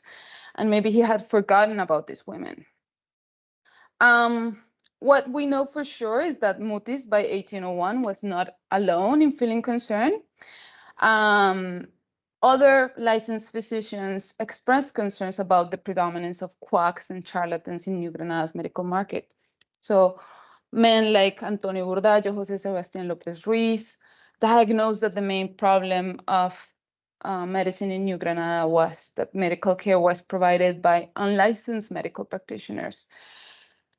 This is something common in Spanish America. Licensed physicians like to complain a lot about quacks and charlatans. But if, this was a world teeming with ignorant medical practitioners, and if all ladies, as Mutis chose to call them, were so unreliable, then a strange phenomenon was at work. In this period, I'm talking about long 18th century, judges, prosecutors, and defenders summoned almost 300 barbers, surgeons, intelligent vecinos, what they called, so knowledgeable people, also intelligent vecinas, women too, midwives, women they called doctors, like doctoras, reconocedores, so examiners of bodies, and also unlicensed and healers in general. So why did the courts call these people if they were so ignorant and backward? Why did they use their expertise to determine whether an event had taken place? So here I want to argue that not only Mutis was wrong in his assessment about the poor state of medicine, Mutis and people like Mutis in old Spanish America, but that the colonial judicial apparatus relied on popular medical practitioners in one key aspect of colonial government, one aspect that has been called by scholars an essential component of Spanish empire. So the law was essential. In a court of law, judges recur to unlicensed medical practitioners' expertise, not because this was a world with no doctors in that way, but because these were the most competent people out there, knowledgeable, expert, and competent when it came to certain bodies, illnesses, and disease. So I want to talk a little bit about contextual information that explain or help us situate popular medical practitioners. I want to talk about a particularity of the Spanish Empire in terms of the regulation of medicine, which sets it apart from other empires, for example. I want to situate myself in current historiographical debates, and I will also show some of my research findings just as an entry door to this, an invitation to this world. So the regulation of medicine and the Royal Protomedicato. It's kind of weird that I start this presentation with this topic because it's something I'm arguing against, but I think it's important to have it in mind. And it's still something that is very pervasive when it comes to understanding the history of medicine in Colombia, especially when it comes to understanding how scholars in Colombia, so here I'm talking about people who are producing knowledge in Colombia, write about Colombia and what topics they're interested in. So a lot of scholars, and Paulo is like one of the leading scholars who are pushing us to move away from these stories. But there are still some scholars invested in understanding the history of institutional medicine, the history of licensed physicians, the history of this institution called the Royal Protomedicato. So what I want you to know about this institution is that it was well established in Spain by 1492, yeah, that its main functions were to examine and grant licenses to different medical practitioners, to inspect apothecary shops, and to investigate cases of medical malpractice. A protomedico then was a medical examiner, yeah? And it had to be someone, in order for someone to be appointed or receive the title of protomedico, they needed to receive a medical license. And in order to do that, you had to have a bachelor degree, 4 additional years as a formal studies in medicine, and also 2 years under a doctor who in turn had a license. So it was a huge ordeal, okay? And so many people couldn't actually do this. That's the reality. But still, the Spanish Empire was obsessed, or not obsessed, but they really wanted to regulate, or that's what they said, the practice of medicine. In no other, and this is a quote from a scholar called John Tate Lanning, who has been like the most judicious person in studying this. In no nation of Europe was the requirement of a university degree for the practice of medicine more persistent than in Spain. Luz Maria Hernandez, another scholar of medicine, has also said that no European empire sought to regulate so thoroughly the practice of medicine in its domains. So how did this institution work in practice? So according to Lanning, there were 2 stages of the Protomedicato. The first one was the municipal stage, in which cabildos, or what we call municipal councils, regulated the exercise of medicine, and so they granted the licenses. And then a second era that was posterior to that, that began allegedly in the late 16th century, which the purpose was that the king or royal official appointed those protomedicos. So the point here is that in different American territories, the Protomedicato took different characteristics and was modeled according to this supposedly royal Protomedicato, but it took its own logics and adapted to local conditions. So, for example, in New Spain and Peru, yeah, 2 of the most studied by royalties, things were very different. In New Spain, Mexico, the Cabildo in Mexico City clung to its prerogative to appoint protomedicos, while in Lima, the appointment was made by the viceroy. So the important thing to have in mind is this tribunal adapted to local conditions, and it did not follow a strict organization. So in the New Kingdom, or the Nuevo Reino de Granada, it is unclear if a tribunal existed before the 18th century, an autonomous tribunal. Scholars argue about this, but there are recorded appointments of protomedicos ever since the 16th century. However, in the records that we have of the appointments, what we see is not that these men, licensed physicians, controlled the practice of medicines of other practitioners, but instead that they just accepted the reality that existed. And at times they also granted licenses to people who never had medical studies. There was no program or of that granted title medical education in New Granada's 300 years of colonial history. So there was no way of obtaining medical education in this territory. And this is a difference that sets apart New Granada from places like Mexico City, where there were universities, or Peru or Guatemala, for example.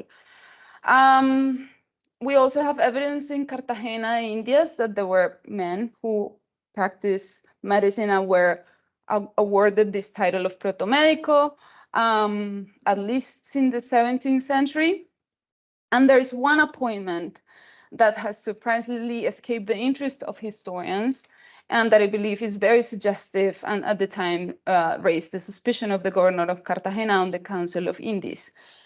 So it's the case of Juan José de León, who was appointed as protomedico in 1715, only to be challenged by licensed physicians later.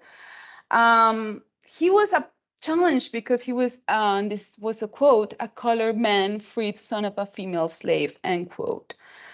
The challengers, besides these licensed physicians, was also the governor of Cartagena, but the members of the Cabildo actually defended the decision of appointing Juan José de León, because they said, and this is a quote from them, "the quality of whiteness was not necessary for the medical profession, because just as the soldier is made noble by his own heroic action, the doctor relies on his own merits to prove his scientific literacy."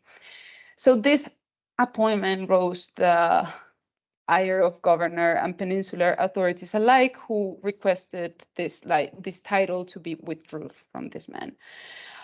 In any case, I think this last case allows us to reach several conclusions. For one thing, and regardless of if there was an existent tribunal in New Granada before the 18th century, the rules of these institutions were not strictly followed, and they could not possibly be. You know, if a Black man who had no university education was able to get a title, a legal title as he was, even if it was later challenged, I mean, these appointments were made out of other, reasons and not following legal provisions. So in Lima, there are recorded cases of Black protomedicos, but they happen later than this. And so in New Granada, there's also the possibility that cabildos, town councils, retain the prerogative of appointing protomedicos and granting medical license. But this is an aspect of history we don't know much about. So this is a pending task for historians to know how often this happened. Now, I think if we bring back the case, which I started with Doña Juana Bartola, that case is also suggestive of something. And I mean, some scholars have pointed out that at least in 1750, the king at that time issued a royal decree saying that midwives have to be examined and licensed by the Royal Protomedicato. And there are some records of this happening in Spain, though, I mean, in peninsular Spain, though most of the evidence showed that those licenses were always just granted by the Cabildo. But in any case, I haven't been able to find any records of licenses or any of the sorts for women. So when read together, these two cases suggest that despite legal formalities and these disputes, popular medical practitioners could practice their trade publicly with social recognition from peers, acquaintances, and even local authorities. So Mier and León are exemplary of most medical practitioners of their time, for whose practice of medicine barely depended on something so trivial as a license. Even in the case of León, whose appointment caused concern and complaints, he rose to fame exactly because his medical practice had been successful for so long. In the case of the women, the title of protomedica was in all likelihood just a particular way in which people showed respect and deference, and it's very unlikely, it's quite impossible that she would have been appointed with this type of recognition. Perhaps that comes as no surprise for many of you. It's not surprising that people just practice medicine or provide medical care without a license. But I think this is something that in the scholarship, we still need to show the numbers and the evidence. And this is particularly true when we think about some of the most kind of influential historians of medicine that are writing the history of medicine in Colombia right now, I would say. Of course, that is being challenged, and Paulo is here, and he's a great example of how we are changing things and interpretations. But I think that view and that interest in licensed medicine in institution is very pervasive. I like to think of these two examples together because they show that, even these remarkable individuals could receive this kind of recognition, but the recognition at the end didn't really matter for them to practice and to, provide healthcare. So I want to talk a little bit about the context in late 18th century, and perhaps explain that, maybe one of the reasons why historians of medicine continue to be invested in focusing on their attention on licensed or learned physicians is because maybe a lot of them have focused or have paid too much attention to Bourbon reformism.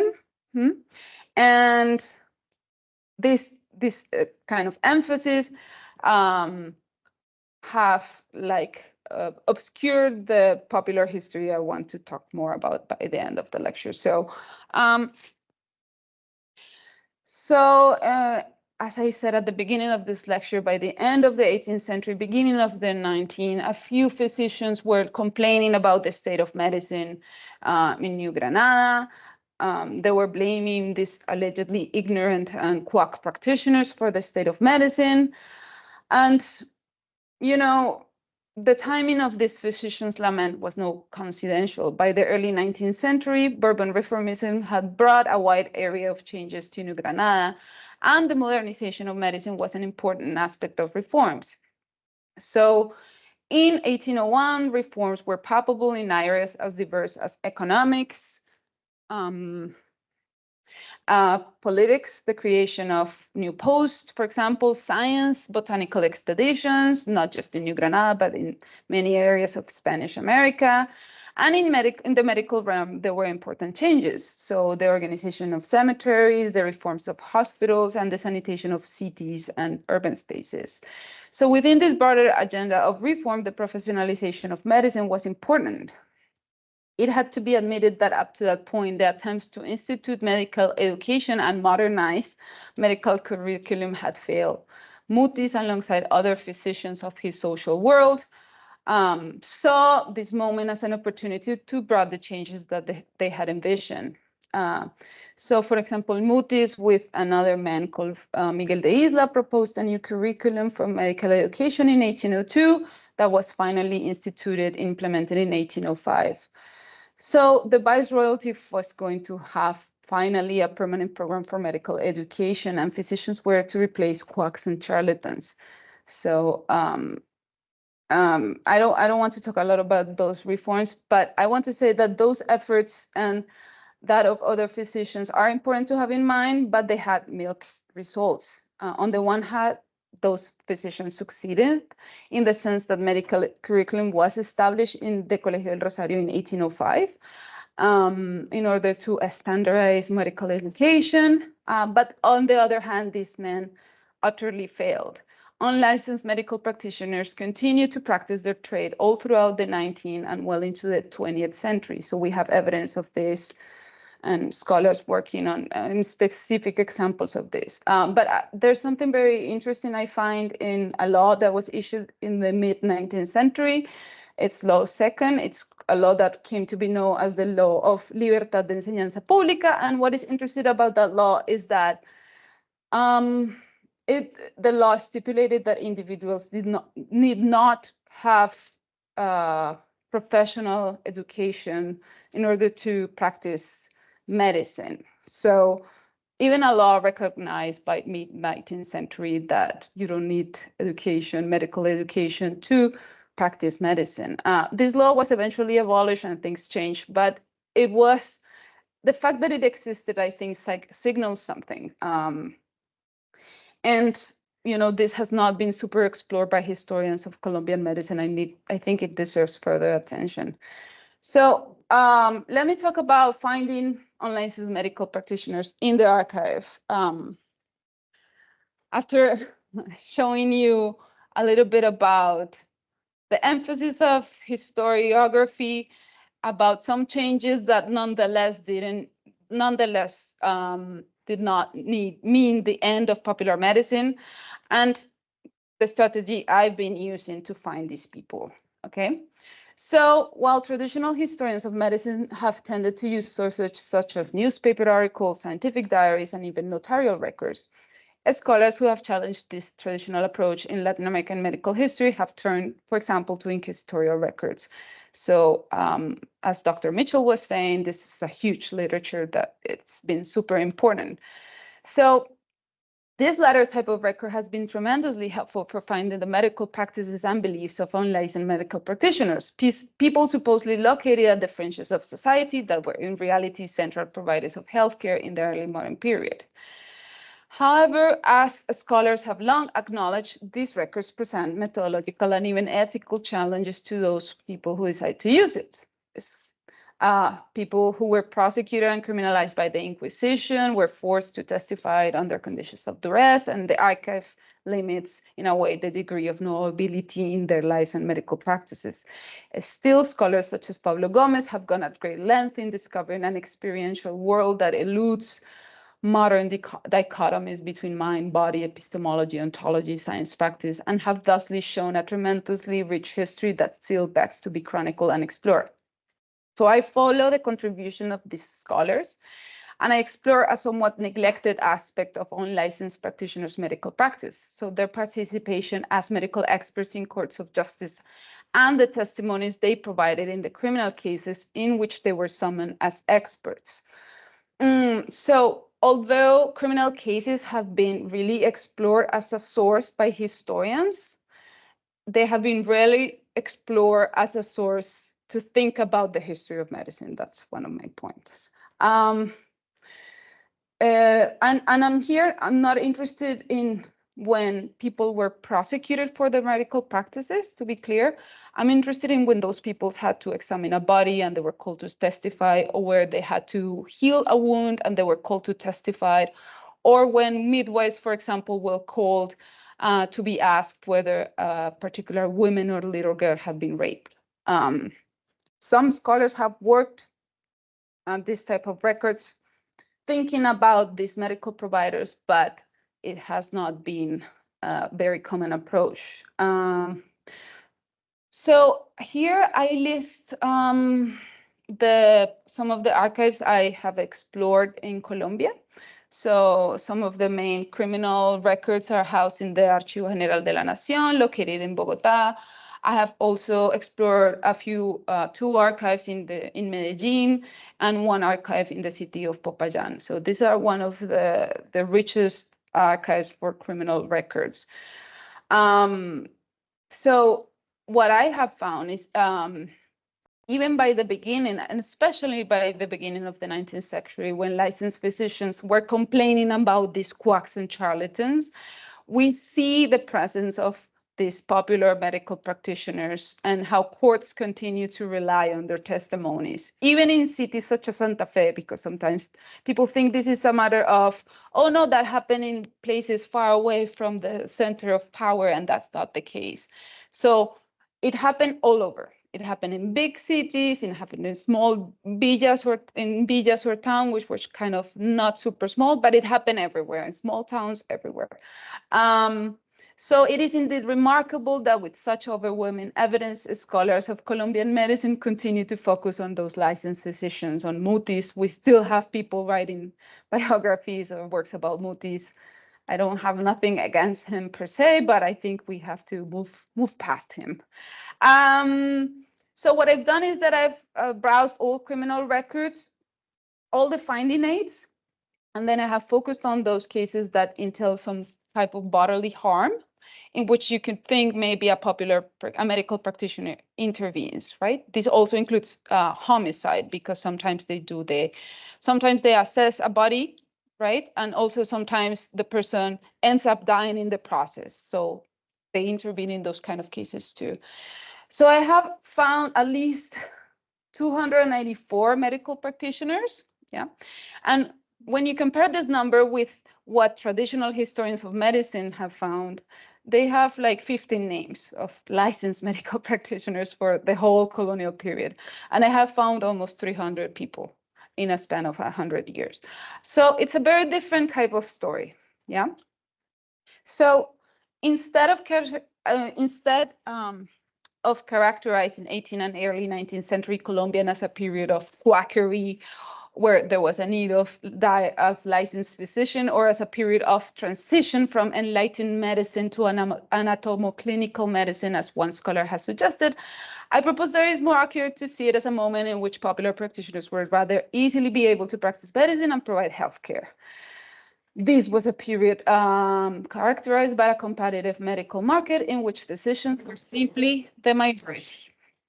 And here I want to make a disclaimer. Here you see the category physicians. So this is the people I have found.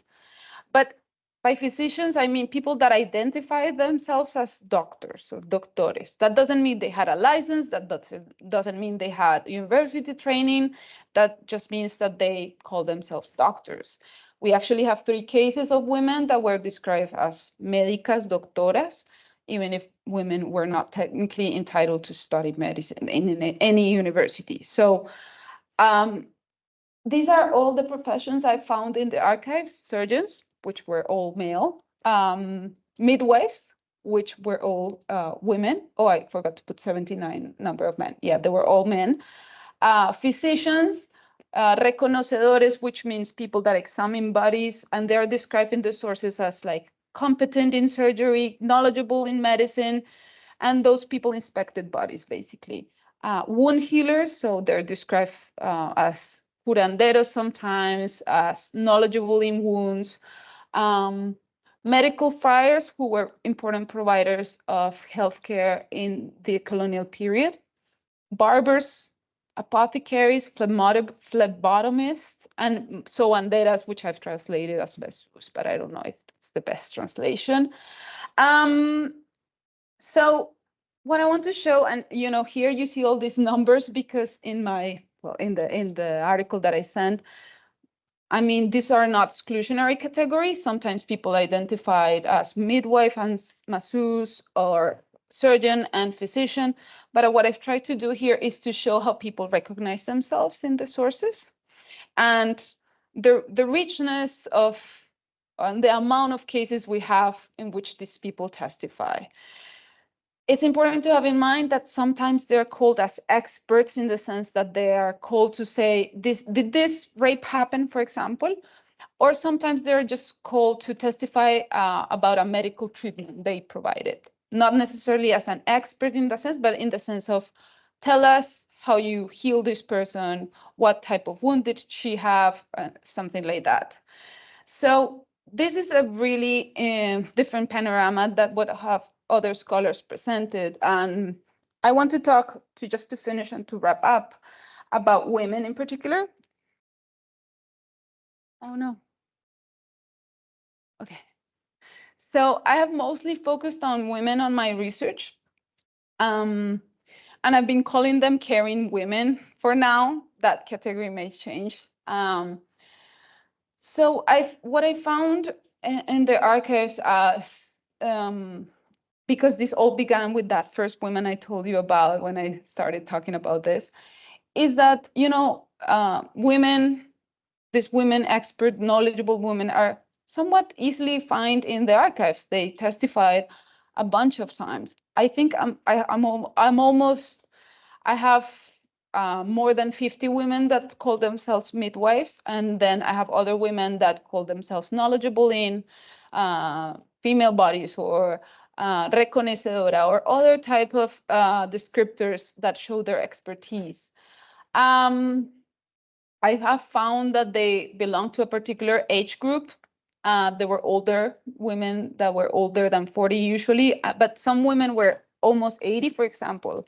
We have recorded cases of women that were particularly old, especially for this time period where life expectancy was 40 years old. I have found evidence of women running clinics in their homes. Yeah. And there are recorded cases for other places in Spanish America where women had sort of clinics in their houses. The cases in which women participated were mostly related to other women's bodies, so rape cases, infanticide cases, homicides in which the person murdered was a woman, but they also testified in cases where male bodies were harmed. So they were not just female specialists, but they also care and tended for male bodies.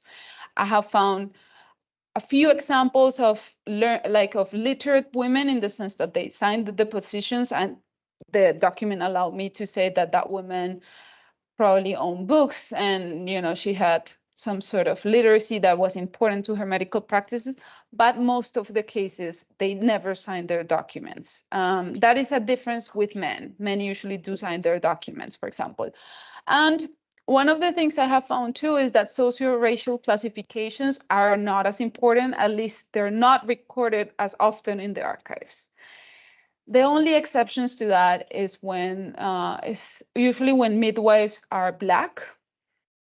So when that happens, that descriptor is usually added in the document.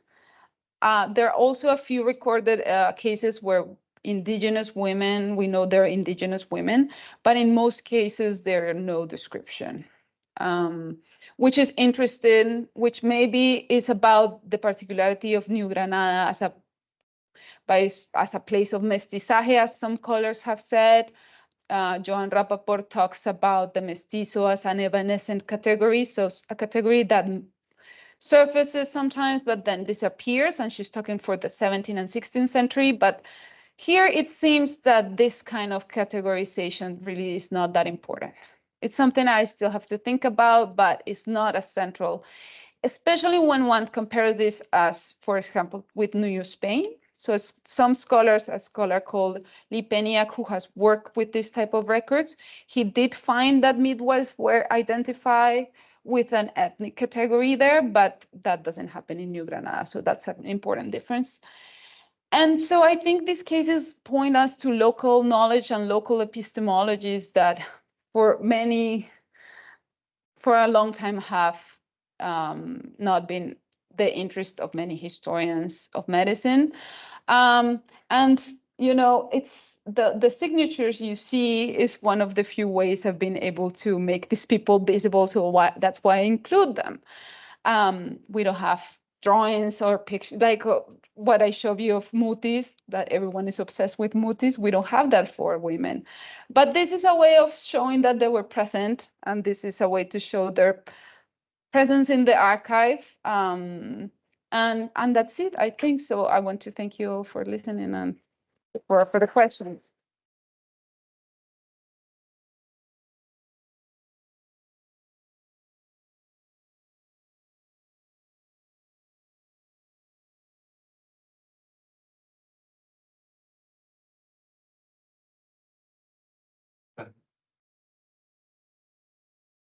That's by Brian Nash, graduate student at UTA. Come up to the podium to deliver his brief comments, followed by Dr. Gomez. And then we'll open it up for a few additional questions, but since we're running a bit behind on time, we're going to restrict questions to just a few. And then we'll take a short 5-minute break after that anticipation of our next.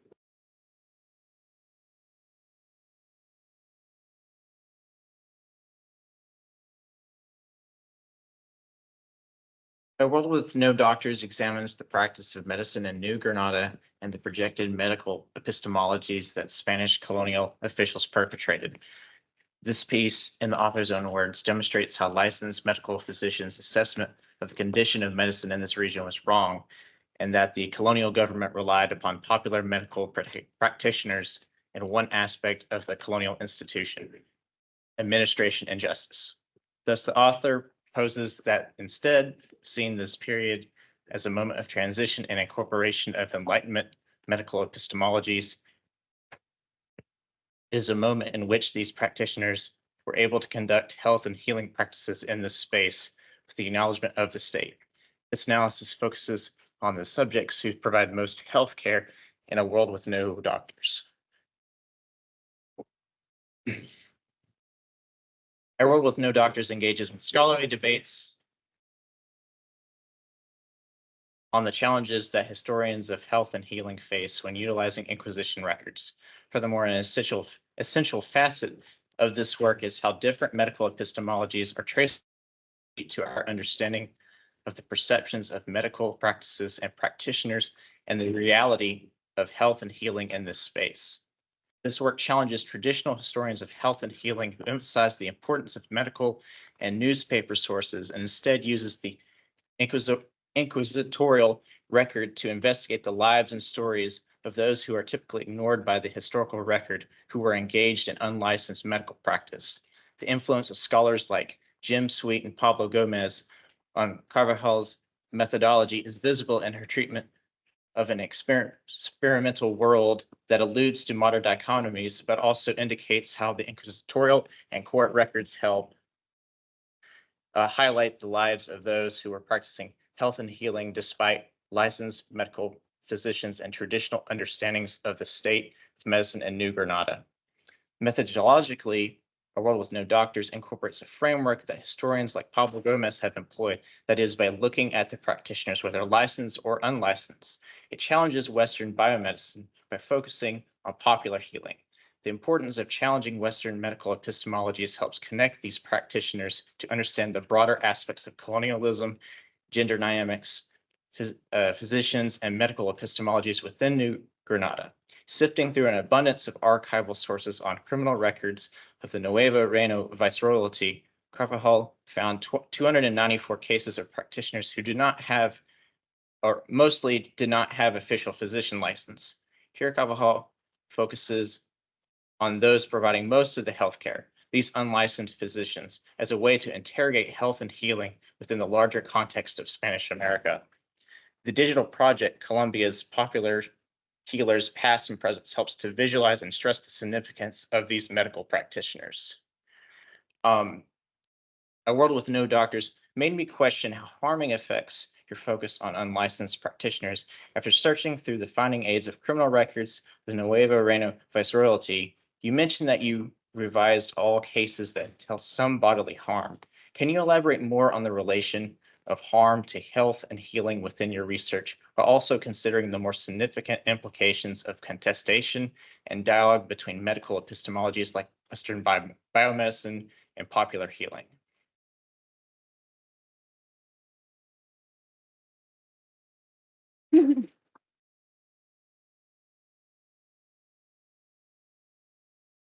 All right, can you guys hear me? I'm gonna try to be brief so we have time for questions. It is really a pleasure reading this work, Lisa, and it's such an important research. And the same thing goes for Lisa. I think you guys have been treating, we have been treating really through a couple of very fine presentations. These are very fine historians doing incredible work. And this is the kind of research that really kind of moves the needle, and it does so through archival research that is detailed, that is multi-sided, that is engaging and using the best tools that historians have. And I think that it shows, right, like the ways in which you question the archive, but you don't question the archive to dismiss the archive. You question the archive to embrace it and to work with it and to do with it the best they can do. Question the archive in the sense of pushing what the archive can do, but also, as Liz said, and Elise have shown, right, like discovering all these histories in materials that people have examined many for generations of history. This is true of both of these scholars, right? Like, and uncovering what is kind of in plain sight, right? And this is what we have been discussing all morning. It is not as if these stories, the stories of the doctoras, the sanadoras, of enslaved people in San Domingue, they have been kind of all of a sudden appear magically in the documents. It is that we haven't been paying attention, and I think this is the for me the big lesson. So this is super important research.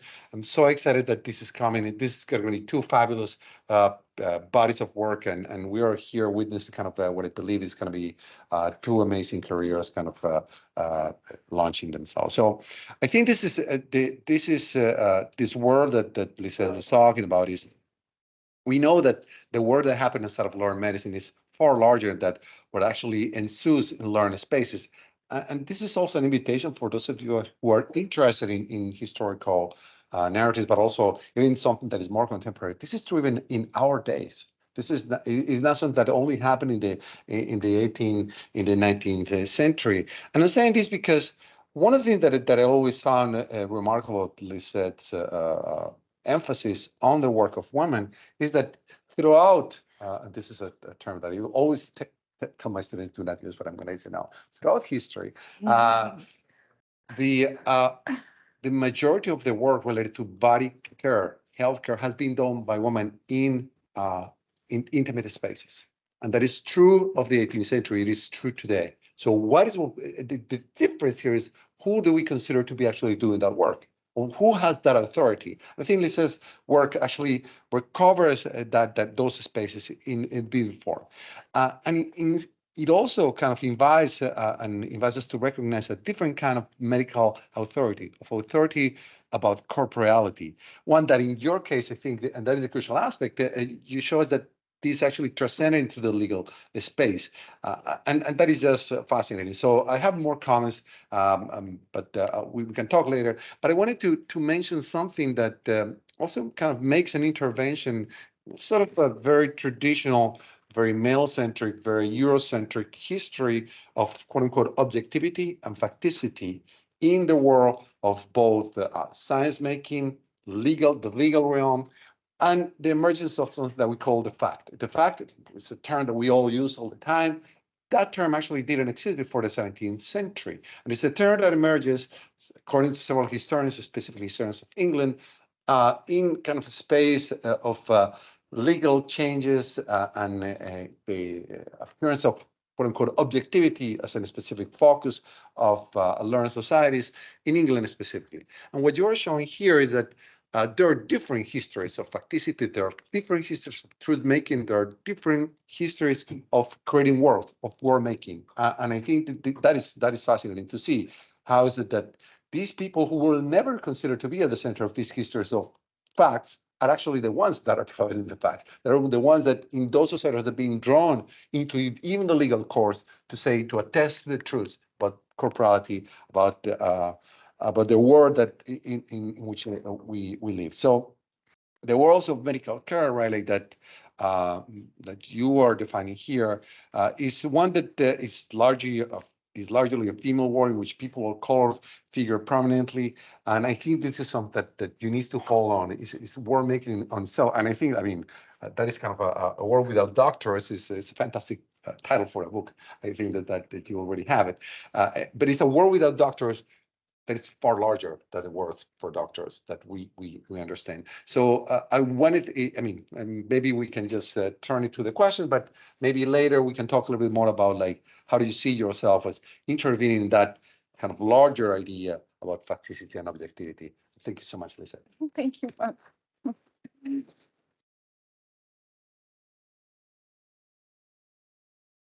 So if there are a few questions, we can field these to Dr. Lamachamba. Take one or two before we have to end this session. And if there aren't, then I have one, but in light of the ones you've heard already, you might begin writing an initial brief response. Thank you. Thank both of you for your comments. I think about the relationship of between harm and healing. I mean, I think this talks about the limits of the archives. Like, unfortunately, I'm not able to know how healing works for now, how healing works besides these spaces where harm is recorded. I have tried to, for example, track particularly women in other types of documents. For example, in notarial records, I have looked for them using, I mean, writing in their names. I have, been obsessed with recording all of these women and seeing if I can find other records. But besides Doña Juana Bartola, who does not testify as an expert, but of whom I have like letters, I haven't been able to find them doing something else. Of course, they were doing other stuff. And sometimes with the criminal records, I do get a sense of that.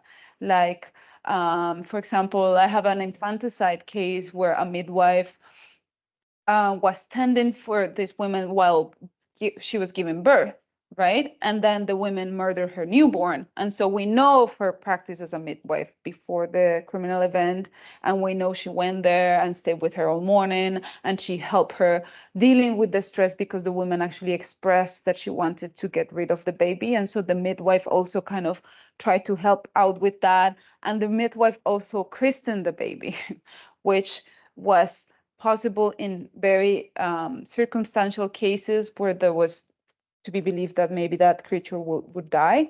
And so I can see those aspects of, for example, midwife's work that's transcended the criminal, but the archive limits the possibles of the knowability, I think. And so, for example, that's why I really appreciate also Elise's work and to think about the archive in a critical manner, because I also try to do that in my research. And for Paulo and how I'm still working on that. And, like we've been talking about facticity and how these practices of, and maybe I didn't describe this expert testimonies, but they're really short. They're usually a paragraph, right? There's not much information. It looks very descriptive most of the times, though at times feelings and sentiment, no, that's a word in Spanish, but feelings do percolate in the document in the sense that we can sense, for example, when midwives assess young girls' bodies, that they express horror and shock and condemnation. But still, yeah, we get a very, very basic declaration. And I still have to think a lot about how facts are made.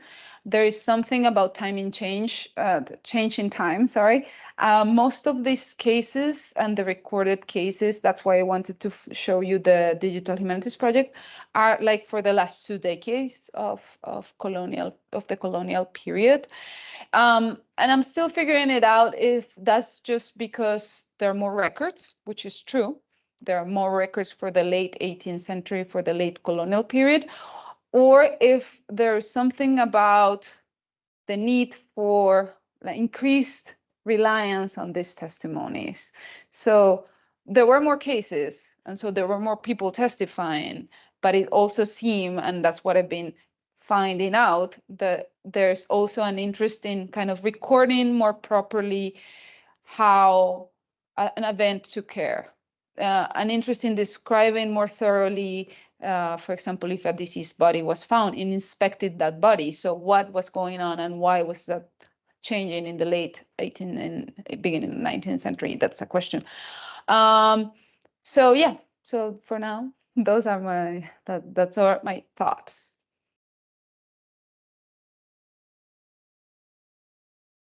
Thank you so much, Carvajal. So we're gonna end here and take a brief 5-minute break and reconvene for our next lecture. Thank you so much. Our next speaker, Dr. Yumi Kim.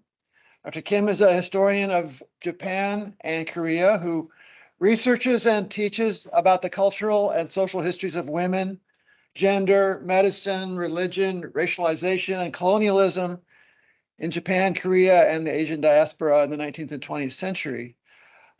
She's an assistant professor of history at Johns Hopkins University and received her PhD from Columbia University. Dr. Kim's first book, Madness in the Family, Women, Care, and Illness in Japan, was published by Oxford University Press in 2022.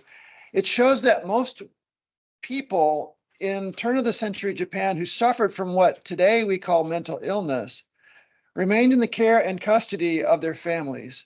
Although European-derived psychiatry and institutions had been introduced into Japan in the late 19th century, Dr. Kim argues that the caregiving obligations of women in those families had become institutionalized in legal and bureaucratic processes. Yet the work of caring for mentally ill family members, she shows, often ran counter to official ideologies about kinship and family ties. So her work shows the vulnerabilities and resilience of these women caregivers. Dr. Kim's book shifts the perspective of psychiatric, medical, and state documents written by men to their female and sometimes male subjects. She does this by tracing the practices of domestic intimacy and illness. She uses her sources to examine the language that women and families use to make claims about madness and its proper management in rural villages, in farm households, in urban marketplaces, and in courtrooms. In other words, like so many of the scholars we've heard already today, her research shows how a scholar can read an archive to access voices that have long been rendered invisible and unintelligible. So she's currently working on a second book, Archives of Feminine Religiosity in the Peripheries of the Japanese Empire, 1879 to 1945. So this second project explores the making of feminine religiosities under the conditions of colonial and gendered violence in the outermost edges of the empire, specifically the annexed islands of Okinawa, the remote areas of Northeast Japan, and, as she will relate to us today, the colonized territory of Jeju Island in what is now South Korea. She argues that forms of feminine healing were forged in a crucible of persecution. A range of people and institutions, from the Japanese imperial state and lawmakers to journalists and anthropologists, created a gendered civilizational hierarchy among religious specialists and their practices in these annexed and colonized lands. At the same time, feminine cultures of religious healing in those societies acquired subversive, even insurgent qualities. The women she studies refused or even remained indifferent to their persecutors. Instead, they focus on ways of relating with earthly and divine realms that sustain the well-being of their communities and their kin in times of colonial and capitalist extraction. Dr. Kim is also a founder of a community-engaged history lab called Asian Diasporas in Baltimore, and she's researching the histories of the relocation of Japanese Americans from internment camps to Baltimore, Maryland from 1942 to 1945, as well as the involvement of a former Johns Hopkins University president, Milton S. Eisenhower, and his involvement in the internment as the first director of the War Relocation Authority in 1942. The Johns Hopkins University Library is named after Milton S. Eisenhower. So that's a project that really touches directly at the core of the university community there. So please join me in welcoming Dr. Yumi Kim.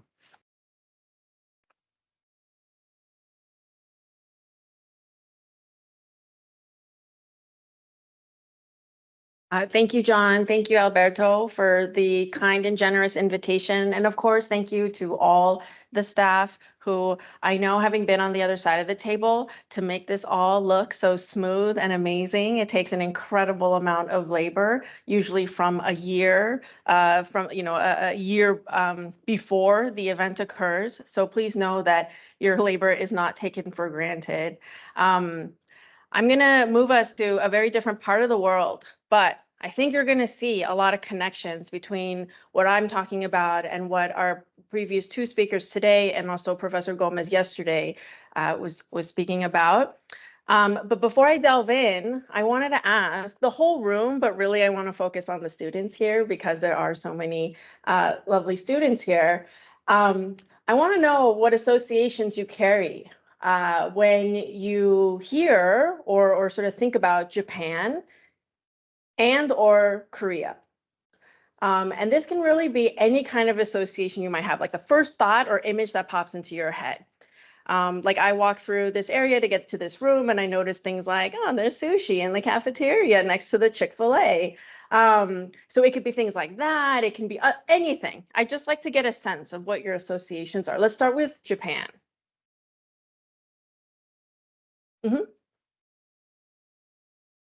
Oh, that's a deep one. You went deep there. Okay, yeah, yeah. And that is like there's a deep history too. Show amazing. Okay, yes. Okay, you went even deeper. All right, yes, yes, the war crimes and especially in a US context, Pearl Harbor, the Tokyo War Crimes trial, which is sort of the Japanese equivalent of the Nuremberg trials. Anything else? Picture brides, yes. Japanese women who married, became intimate with American servicemen, especially when Japan was occupied by the US from 1945 to 1952, were often immigrated to the US. I saw another hand, yeah. Anyway, yes, of course. I mean, at this point, I've met some of my undergraduate students, they don't even realize what they're watching is of like Japanese anime origin because it's become so integrated into US media culture. All right, Korea. What about Korea? What kind of associations? North Korea. It wasn't always North Korea. It's only been, 70 some years since there's been a North and a South. The period I look at, there is no North and South Korea. It is all one Korea. K-dramas on Of course, right? I mean, Netflix has done amazing things for both Korean and Japanese popular culture, or I might say vice versa. Those things have done amazing things for Netflix because they were there long before Netflix was there. What else? K-pop? The countryside, you said? And poor farmers? Oh, interesting. Yes. And that actually, it touches upon something that I want to get into, which is sort of the images of these places created by anthropologists, really. But yes, okay. Any final kind of associations? Well, two more. Uh-huh. Military tensions between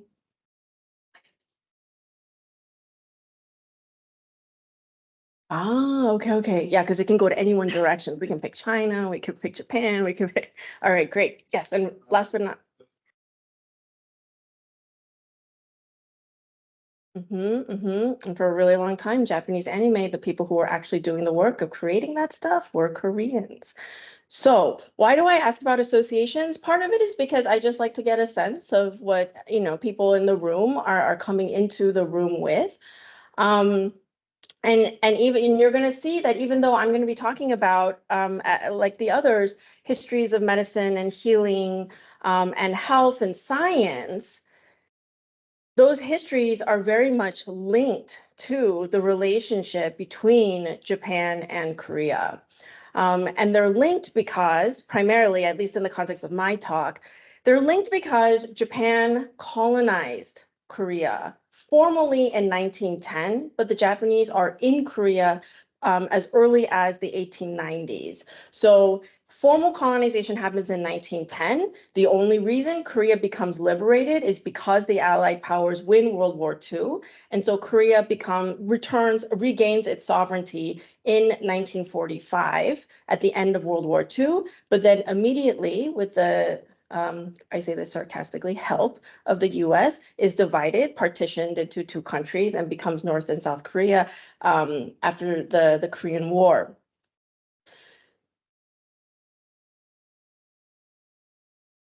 Even to this day in Korea, it remains a post-colonial society. And what I mean by that is that Koreans are still working through the legacies, the violence, and the real sort of the kind of erasure of their country under Japanese colonialism between 1910 and 1945.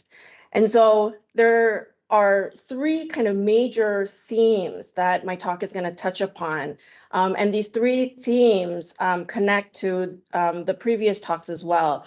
One theme is about history of empire. So as both John and Alberto explained in their introductions this morning, history of medicine is becoming, it used to sort of be a field sort of in and of itself. And now there are people like me who were not initially interested in the history of medicine, but found it because I was interested in social and cultural histories. But to go back to empire, so empire, I'm going to talk about empire, and I'm going to talk about why it's important for all of us in this room and elsewhere too to think about the Japanese empire. So the Japanese empire, so Japan becomes a kind of like a modern nation state, the way that we understand it today in 1868. And at the same time that it becomes a modern nation state, it starts to build its own empire because it thinks this is what has to be done in order to preserve its own independence and sovereignty vis-a-vis Western empires, French, US, British, in the 1860s and 1870s. For me, it's really important also to think trans-imperially, meaning across empires, because empires, Japanese Empire, Russian Empire, I'm going to talk a little bit about Russian Empire, Japanese Empire, Russian Empire, French Empire, British Empire. These empires are borrowing from one another.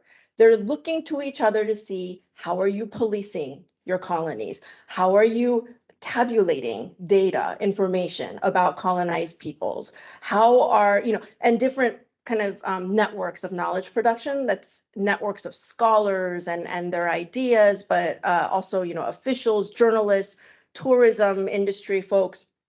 They're all crisscrossing different empires, not just in the Caribbean, as we have seen in the early modern period, but also in the modern period. I'm talking mostly, in my talk, I'm going to be focusing on late 19th and early 20th century. That brings me to a second theme, which has to do with this word that historians use called periodization. And you may have heard so far in the talks, a lot of people say things like early modern versus modern or medieval. And these are like the different sort of stages that historians generally in the profession have divided the world into in terms of the passage of time and sort of eras of time. We've heard a lot about the early modern period up until this point in this lecture series. I'm going to be talking about the modern period. And in this modern period, there's a question or sort of conceptual problem that I grapple with, which is the distinction that is made very prominently in the modern period between science or medicine. So let's just stick with medicine and religion. And that line between medicine and religion is being drawn in an even sort of more robust and consolidated way in the period that I'm talking about, late 19th, early 20th century in East Asia. And that has to do with empire, because if it weren't for the pressures of imperialism, that distinction may not have been as prioritized. So we have history of empire that you're going to hear about in my talk. There's trying to think through the distinction being made between religion and medicine. And the third is gender. And the way I bring in gender is, for me, gender is a way to think about mechanisms through which certain forms of power are exercised, understood, unsettled, what have you. You can't understand, in at least the modern period that, or at least for modern East Asia, but I think this is sort of true globally, you cannot understand power without understanding gender. So those are sort of the three thematics that I think are going to tie together what I have to say with the previous lectures. But the specific example that I want to talk about are a group of people in turn of the 20th century Korea. And I should have put this up earlier, but for those of you who may not quite know that Japan and Korea, one of the ways in which the colonial relationship between the two is distinct from a lot of European empires is that Korea is very close to Japan, like extremely close. And they've always been, there's always been conflict and tension between the two, in part because like to go from here from Jeju or from Busan to down to, this is Fukuoka, it's a 20-minute ferry ride today. But the group of people that I want to talk about in turn of the 20th century Korea are people that I'm calling practitioners of Mu, and that's there's a character in Japanese, Korean, and Chinese for Mu. And these practitioners have rarely been incorporated into conventional histories of health and medicine. Mu practitioners would receive patients suffering from a range of ailments, from cholera and smallpox to childbirth complication and mental illnesses. And nearly every village in Korea at the turn of the 20th century had at least one Mu practitioner to provide therapeutic and medical services. And usually there were far more of them than doctors of traditional Korean medicine, which is similar to what you might know today as traditional Chinese medicine. There is a distinct version of traditional Korean medicine, but it is related to TCM or traditional Chinese medicine. And by the early 20th century, there are also Western trained biomedical doctors. But there are way more Mu practitioners than there are either of these traditional doctors or the Western biomedicine doctors.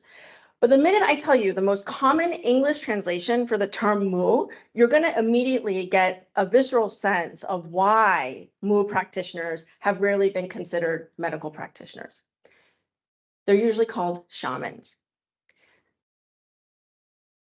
Most scholars, and the general public too, refer fairly unproblematically to Mu practitioners as shamans, but I have real hesitations about using it because I'm studying the lives and practices of Mu practitioners and their clientele during precisely the time when the 50 or so indigenous Korean terms that describe these practitioners were being recorded and translated by the British, French, Japanese, and Russians.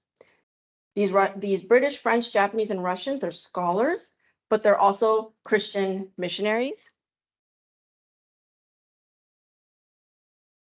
Oh, not this one.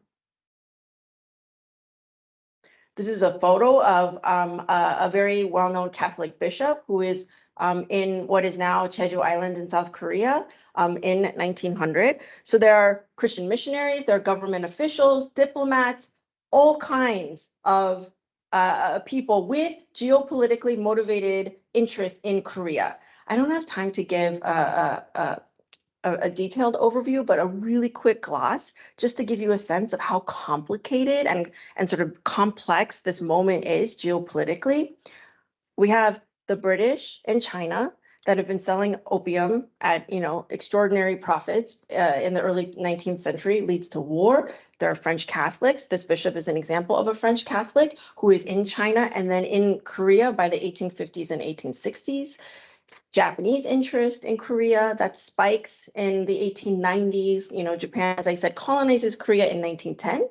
And then there's the Russian Empire. It's another empire that we don't hear as much about. But the Russian Empire has been a threat in Asia, northern Japan, Siberia, for centuries at this point, like at least since the 1770s, because they're expanding their own empire into what is called the Russian Far East. And that Far East goes very, very far east, like up until Vladivostok, what is now the upper border of North Korea. And the word shaman comes from Russian ethnographers who go into Siberia, which is considered their Far East. That's their colonial space. And they come up with this term to describe what they see as Siberian practices. They get it wrong, by the way. The people themselves don't refer to themselves as shamans, but that goes into another complicated conversation. But then this term travels along, as I said, these sort of crisscrossing, overlapping imperial trajectories across Asia. But the thing is, between the 1890s and the 1930s, the period that I'm studying, shaman is not the default term used by anthropologists and other scholars and ethnologists and officials for these Mu practitioners. And that's because shamanism is so strongly associated with the, quote, primitive people of Siberia, that the Japanese don't want to use that term to describe, say, Japanese ecstatic religious practices. And so when it comes to the Korean case, which I'm going to look at a little bit today, Korean ethnographers don't want to use that term either. And interestingly, the Japanese ethnographers and anthropologists don't want to use it either. But still, we are in this moment, in this late 19th, 20th, early 20th century moment, when, as I said, a hard line is being drawn between medicine and religion as a result of colonialist and nationalist pressures.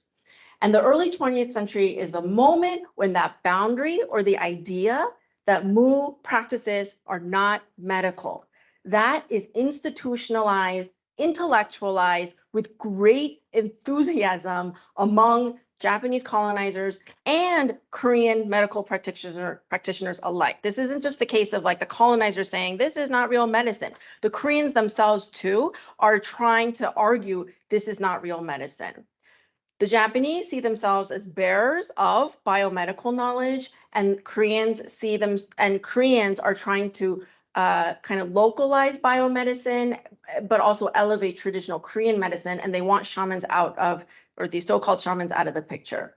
So these things are being institutionalized in a lot of the same ways that we heard in Lizette's talk: legal licensing, professional organizations, university training, all so that it becomes impossible to conceive of Mu practices or shamanic practices as medical practices or modes of medical healing and therapeutics. And so whenever you describe Mu therapeutics, what you get is that I'm trying to understand how does the pressure and sort of the normalization of adding qualifiers to medicine, how does that occur? And what I mean by qualifiers is there are things that get to be called medicine, and then there are things that get to be called popular medicine, folk medicine, vernacular medicine, superstitious medicine. So anything where we now feel compelled to, oh, we have to add a qualifier. I'm interested in the history of how that happens. How is it that some things get to be called medicine alone and others seem to require qualifiers? And what I'd like to share with you today, and this really, I'm like in such early stages of this project. So really you're hearing like just my initial thoughts. I want to share how this exclusion, or this sort of separation between what is medicine proper and what are qualified forms of medicine, is a deeply gendered process. And Mu is deliberately gendered female, feminine, by Japanese colonial officials and scholars and researchers. The Korean scholars do it too, but I'm going to focus on the Japanese colonial anthropologists in this talk. And this process of feminization shows us that it's, first of all, it's not natural that we associate Korean shamans with women. But if you know anything about shamans in Korea today, the predominant association is that that shamans in Korea are women. The second thing is that the process of feminization shows that gender as a kind of field of power, it makes us think about what kind of power is feminine power in the world of medicine, health, and healing. And I say this in part because I'm not thinking about feminine power as power wielded by women. Feminine in this case, I mean, the power and the practices, there are male Mu practitioners, but their practices and their sort of ability to influence and shape the world around them is seen as a form of feminine power. And to think through this, I'm going to introduce just very briefly two kinds of sources. I really love how all the talks have touched on methodology and sources. And so I didn't really have this in the original talk, but I'm going to make it kind of, I want to integrate it because I think this audience is now well primed for that. There are two kinds of sources rather, but the sources are very much interlinked with the methodology involved in trying to understand the sources. One source is, again, very resonant with the sources that you saw in the previous talk, in that, or actually both talks this morning. One kind of source are sources that show evidence of police persecution of Mu practitioners. So the way in which we see Mu practitioners come into the historical archive, right? The only reason that the institutions that create these archives, they care to record the Mu practitioners in moments when these Mu practitioners are being persecuted. And they're often being persecuted for being superstitious. And that's why the superstitious framing is so strong, because that is what shapes the contours of the archive. So for instance, this is, and you can't see it down there, but this is a photograph taken by, so the US are, I mean, Americans are in Korea in the late 19th century, early 20th century, mostly as Christian missionaries. And what the American missionaries are doing, are they're taking photographs, and the label for this photograph on the bottom is natives in their superstitious service. Christian missionaries are really intent on eliminating what they see as superstitious practices, and shamanic practices are one of them. So this is the record that remains about Mu practitioners. And so it becomes really important to think about the context in which a source is produced. Sometimes a lot of the time I feel like there's so much of that to do that like I can't quite get to the stuff I'm interested in, because I have to spend so much time explaining, well, here are the conditions of production of this source, because I need you to understand the limitations of the source and the kind of constraints put on me as a historian in terms of what I can say about the source. All right, the second type of source. So one, as I said, are you might call sort of criminal records, records of police persecution. Oftentimes these because these are countries, or at least Korea and the rest of the former Japanese Empire are places that were ravaged by war. A lot of the administrative records and whatnot were deliberately burned because the Japanese didn't want the US and the British to find them once they realized that they were gonna lose the war, which means that they're just like vast archives that were just burned to the ground. So oftentimes things like police records, you get it mediated through something like a local newspaper account of that police incident.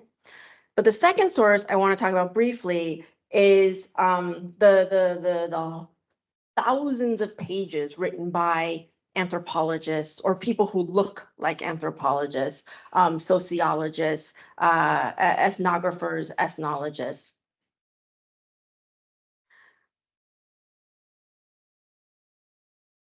All right, so let me begin with the first kind of source, which are these, I mean, there's a kind of a very small, limited legal archive, but also these newspaper articles that talk about the way Mu practices become criminalized starting in the 1890s. So in 1895, the king of Korea, so Korea is not colonized yet, there is a king. This is the king from the Joseon period, which is the period before the colonial period. The king at the time passes a law that forbids people from using what he calls the charms and spells of Mu practitioners. And the law instructs people to, quote, instead take medication. And far into the colonial period, similar control measures and restrictions to Mu practitioners' medicinal, and therapeutic work are put into place. So, for example, in the 1930s, you see the biggest sort of national paper is called Joseonilbo, and that newspaper announces things like that a particular like municipal office is going to implement strict, punitive measures for Mu practitioners who are, quote, obstructing medical treatment for sick people. And what these Mu practitioners are doing are they're mostly conducting exorcisms. The healing and healing services and rituals often involved pacifying disgruntled spirits, like resentful, angry gods and spirits. But the rituals involved addressing what were understood as invisible, noxious influences, which were seen as the causes of disease. These are environmental influences. And the Mu practitioners are often asked to resolve or exorcise them through rituals. And so that's what's being targeted and criminalized in from the 1890s onwards. What's really striking is that, so those newspaper reports are also the way, you know, really one, probably the main, if not the only way that we can learn anything about what Mu practitioners are doing. And I have found that there's a lot of references to Mu practitioners helping with childbirth. And like an editorial in the same Chosun Ilbo newspaper in 1921 explained that the minute there were complications during labor, a Mu practitioner would be called in as a healing presence in order to pray. But then the newspapers are criticizing this. They're saying that, you know, people aren't receiving, people aren't, and there are, gynecologists and obstetricians at this point trained in biomedicine. In Korea, it's Japanese biomedicine, and the Japanese have in the late 19th century learned from mostly German biomedicine. And in the newspapers, you see these accounts of failed exorcisms, and often the incidents are reported in the newspapers because people often die. Well, the newspapers claim that the people are dying, and no treatment has been given to help prevent this death. And really the only practitioner who has been called is a Mu practitioner. The police are also heavily involved. They arrest, flog, and even murder Mu practitioners. Mu practitioners are driven out of the capital city, which is present-day Seoul. But the persistence and sort of the police persistence really shows that these Mu practitioners continue to provide care, that they continue to be a group of people that that families and individuals are turning to for help. And one interesting example that I'm trying to look into further is actually there are Mu practices or rituals related to sending off what is known as the smallpox deity. And that ritual is performed for really prominent members of society who actually, there's even an instance in which those very like elite members of society, they hire the police. So like the same police that are going out and like flogging these Mu practitioners, the elite will also hire the police to stand guard so that no one interrupts the ritual in which, say, a smallpox deity is being asked to leave the house. So lots of contradictory things going on here, a lot of inconsistencies. So those are the kinds of incidents that you see in the newspapers. In the Japanese colonial ethnographies, this is like, I mean, I really do mean it's like thousands and thousands of pages, and every day I'm like, whew, all right, I've gotten through like maybe 60 pages. It's like many hundreds more to go. But the Japanese colonial ethnographies are fascinating. They also involve the police, because the way the scholars conduct their surveys is that the scholars are hired by the colonial government, and then the scholars can ask the police in every single village and every province in the country to fill out questionnaires. So you have police, these are colonial police, in the 1910s and 1920s. By the 1920s, they're actually mostly ethnic Koreans who are recruited into the colonial police. So you have fellow Koreans going into households and trying to document what are called manners and customs. Now, why is the colonial government interested in manners and customs? So when Japan colonizes Korea formally in 1910. It immediately creates an office that is tasked with doing research into customary law, succession, wills, village structure, kinship networks. And this is called the investigation of customs. And part of the reason they're doing this, as many historians before me have argued, is that the ethnographic investigations serve domestic and diplomatic purposes. So what this means, the diplomatic purposes part, Japan needed to show the world, other empires namely, that its seizure of Korea was a legitimate one and that they should be able to hold on to Korea as a colonial possession. And one way in which they could do this is to demonstrate that Korea was a very, quote, backward place and needed Japanese colonial intervention. This is like a very common thing when it comes to empires everywhere. And so empires in general are very interested in whatever their equivalent is of these custom surveys, because they're doing a form of ethnographic surveillance. And this is really, I mean, if you look at the history of anthropology as a discipline, it has its origins in doing stuff like this. And also this reminds us that a lot of the knowledge production that goes on in the world is in the service of empire building and wars. But ethnographic surveillance or reconnaissance, as I've put it, it is really what they're doing. The general government of Korea, that's the name of the colonial government. Like I said, they're dispatching police officers to go into households. They document everything, and that's why this is like thousands and thousands of pages. They document everything from what kind of clothing do Korean people wear, what is the regional differentiation, and when it comes to Mu practices, that's why we have a sense even of the fact that there are over 50 names for Mu practitioners.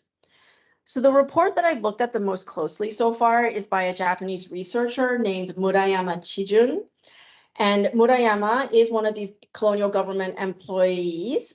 And he writes so much about Korean, what he calls Korean folk customs. He writes about superstitions, festivals, village life, folk rituals.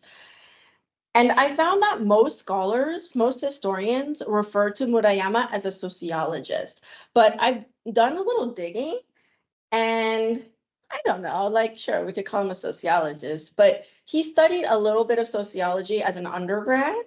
And then once he graduated from the most prestigious university in Tokyo at the time, which is Tokyo Imperial University, he graduates and he writes what is like the equivalent of a senior thesis. And he writes a senior thesis on Japanese, like what makes Japan, like what makes Japanese people Japanese. So it's about like ideas like national consciousness and whatnot. So he writes what is like a very short senior thesis.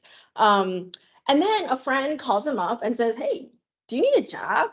There are jobs in Korea. Do you want to just come on over and work for the colonial government? And Murayama, he's like 21, 22 at the time, comes over.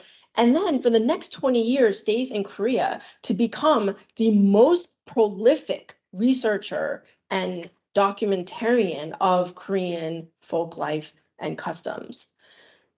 So like, think about it. You could graduate, right? Like if you were Murayama back then, you'd graduate and then someone would just hand you a job and you'd get to go to what is a US colony and go there and produce what becomes this body of work that is one of the only few things that historians can rely on to try to understand what life in colonial Korea was like.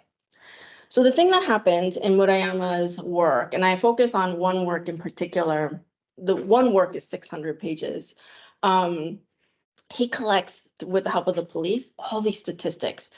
And he says that there are about 7,000 female Mu practitioners in 1930, and about less than half those numbers of male practitioners. So about 7,000 female and 3,400 male practitioners. And he And what Murayama is going to do in this text and in other reports that he writes is he's going to feminize the practice of mu. And what I mean by that is this time I mean feminization in the sense that he'll report the statistic and say, oh, yes, there were male practitioners too. But all the anecdotes and case studies in the 600 pages cover just female practitioners. Despite the significant presence and varied terminology for male practitioners, Murayama basically just ignores them and he looks at just the female practitioners. In the few moments that he does talk about male practitioners, his report presents them as being more intellectual and more literate, very common tropes in understanding sort of female-male binaries in Korea at this time. I could go into sort of what has already been set up sort of in a Confucian context before colonialism that adds to this, but there's very little on the male practitioners. And so what happens is that because Murayama's work is one of the few sources that historians today and in the past decade or so can look at, I think, and this is an argument that I have to work out to make sure that this is actually the case, so much of shamanism today in Korea, and I refer to it as shamanism when I refer to the contemporary period, because that's what the shamans themselves today call themselves. They actually want to be called that because if you call yourself a shaman, you can get UNESCO World Heritage, Cultural, I forget what the exact phrase is, like you can get that status and you get money. And so it's actually a strategic move that a lot of these practitioners make today, or really from the 80s, to call themselves shamans. But as I said at the beginning of my talk, shamans in Korea today are like the immediate association is, oh, it's women. And also not just that the practitioners themselves are women, but that shamanic practices are practices used primarily by women in domestic spaces who do not have access to normative kind of masculinist forms of power. And so what I'm working through in trying to think about this feminization process is a couple things. Because the question could, you might ask, like, okay, fine, Murayama, these ethnographies and then the reports in the newspapers, they feminize the practice. So what? I think the so what can be answered in a couple different ways. One is that there is a value judgment involved in feminization, and it oftentimes means a form of relegation, a kind of rendering diminutive of certain practices that are associated with the feminine, a kind of pushing into the margins. And there is, of course, also the imperial project across empires of feminizing the colony, of gendering the colonial space as feminine. This becomes, for example, you see it in even kind of neo-imperial context. When the US occupies Japan in 1945, one of the photos that becomes really iconic is the photo of MacArthur, who's the general that is ruling Japan, essentially, is the chief commander in Japan during the occupation. There's a photo of General MacArthur with the emperor at the time, and the emperor is a lot shorter than MacArthur, and it looks like a wedding photo, and it looks like the emperor is the wife of the US general. And so these gendering is not just some discursive practice that people just do for kicks. It really instantiates, institutionalizes certain forms of power. But feminized also in this context means that there is a form of power that the imperial state or the national state is trying to control, and it can't. And this becomes a question of, this for me is related to the question of why, even in the face of so much persecution, how do these practices survive? The way that this is often answered is to say, is a kind of a functionalist response, like, well, they survive because they're serving people's needs. But I think there's also something to be said for the relationship that Mu practitioners have with the divine. And this is something that the state cannot touch. it's also a form of power that in our secularist world, we might not take as seriously, but for these people who are involved and calling, and people spend even to this day, thousands of dollars paying for these rituals. Why would people do that? Is it simply just to like cover their bases? And if someone is sick, like you send them to a doctor and you bring in a shaman just to make sure that, you've got all thousands and thousands of dollars. Usually, I mean, for one ritual, it's like a few $100s, but lots of rituals combined becomes thousands and thousands of dollars. And so there's this question of how the state being so frustrated by it and trying so hard to eliminate it. I'm trying to think through, how do you explain the persistence of this kind of power? And what did it mean to the people, the sort of clientele, right? Who still draw upon and hire these practitioners. The final thing that I'll say too is that the other way in which the Japanese ethnographers' feminization of Mu practitioners is very ironic is because, as I said in the beginning of the talk, Korea and Japan still have a very fraught relationship, and it is because of the imperial colonial past. So I find it really ironic, and Koreans really, like when I talk to Korean scholars, they really don't like it when I say this, but I'm like, it's so ironic that the feminization of shamanism in Korea today, that's actually a colonial legacy, but no one knows it. Like no one has come out and said that. And so it's sort of a fraught claim to make in certain spaces that are very nationalist, meaning Korean nationalist. But I'm gonna make it and see what happened. So I'll end there, but I'm happy to address any questions during the Q&A. Thank you so much.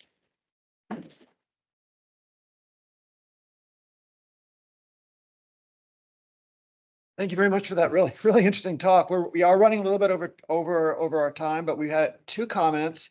One will be delivered by Professor Ortiz Diaz, because the graduate student that composed the comments is unfortunately indisposed right now. And then we'll also hear from UTA's own Paulina Hartono, who will also give her reactions as a historian of Asian science and technology. So Ortiz Diaz.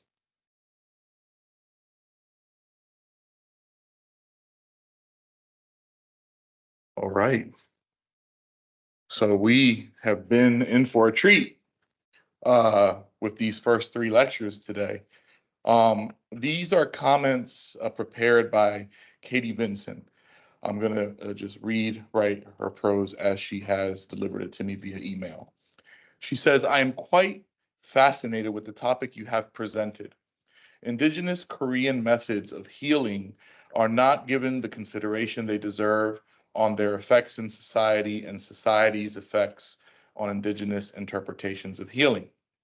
Mu practitioners were influential in the understanding and treatment of health and healing, spanning from diseases like smallpox to complications with infertility and childbirth to issues with mental health. The practice of Mu is heavily influenced by spirituality, with a practitioner's ability to communicate with the gods and spirits being central to Musak. While male Mudang practiced Mu therapies, Musak was perceived as feminine by Confucian government officials. This effeminate interpretation carried over into Japanese imperialists' conceptions of Mu therapies. Japanese imperialists use effeminacy to rationalize colonization of Korea as a backwards country in need of modernization. You argue that Mu practices and practitioners came to be strongly characterized and differentiated by a gender binary of female and male. As you mentioned, in present scholarly discourse, Mu practices are looked over when analyzing health and medicinal practices in the late 19th, early 20th century, partly due to its translation in English as shamanism. Many historiographical interpretations tend to focus on the modernization of medicine in East Asia, pioneered by doctors and scholars of Western biomedicine in Japan. When focused on a Western-centric perspective, scholars have overlooked the very real treatments sought out by Koreans, especially by women for reproductive health. Adding indigenous medicines to the conversations recenters the narrative around health and healing in colonial Korea in every form it took. While biomedicine frowns upon healing practices that are grounded in spirituality, this overlooks the place practices like Mu held in society and the extent of its effectiveness. Past sour reports and interpretations documented in newspapers. Your work is revisionist and does shift focus onto why there is such a gendered understanding of Mu patients and practitioners. A gendered perspective provides insight into why Mu became frowned upon, similar to Western notions of witchcraft. In addition, your use of primary sources from people like Murayama stands out because of your ability to pool perceived understandings and methods from a heavily skewed imperial mindset. I am curious as to whether your continued writing and research has similar perceptions from men like Murayama who could accentuate the methods you have already utilized. Your final page primarily focuses on female practitioners being given spiritual direction to their occupation as mudang through dreams. Are men not believed to have had similar spiritual revelations, or are they overlooked by a narrative that defines Korean culture as effeminate? Similar spiritual practices of healing have been documented in enslaved communities of the Atlantic world. Here, there are pouches known under different names like bolsas and macandals that contain objects like hair, herbs, drawings, and animal feed that can be given as remedies that are spiritual and ritualistic in nature. Does something similar exist in Musa? Finally, in future conversations about geography and the majority of a certain gender being either male or female, does geography and relative location to cities correlate to which gender is most prominent? I think that that's connected also to the previous presentation. How does this affect Murayama's understanding of Musak? Is he documenting primarily urban communities, rural communities, both, or something else? And that's the end of the comments by Katie.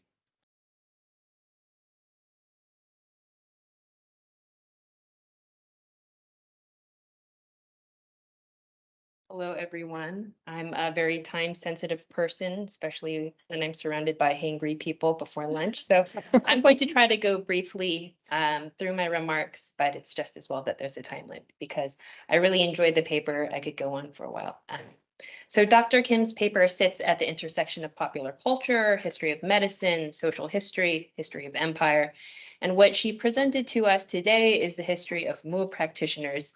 And because of their spiritual beliefs and ritual practices, they have been generally marginalized in the history of medicine.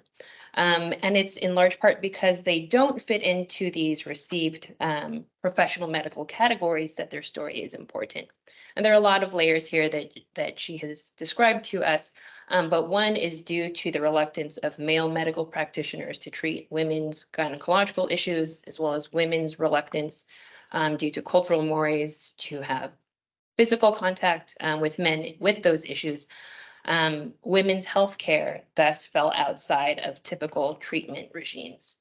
Thus, to account for the Mu practitioners is to account more fully for the history of women's health and medicine in Korea. So this is a history of medicine at the margins, which I see in two ways. One is that anthropologists who are studying similar groups, they have found that these people often occupy these kinds of marginal roles in their society, either due to their ethnic background, their sexuality, physical conditions such as blindness. And I see there a kind of parallel with your second project. Obviously, this is part of the second project, so no surprise there. But this is an instance in which the marginality of these medical practitioners is also mapped onto the margins of the spatial empire. So there's this interesting social and geographic component, and perhaps you could tell us more about the geographic aspect of your work.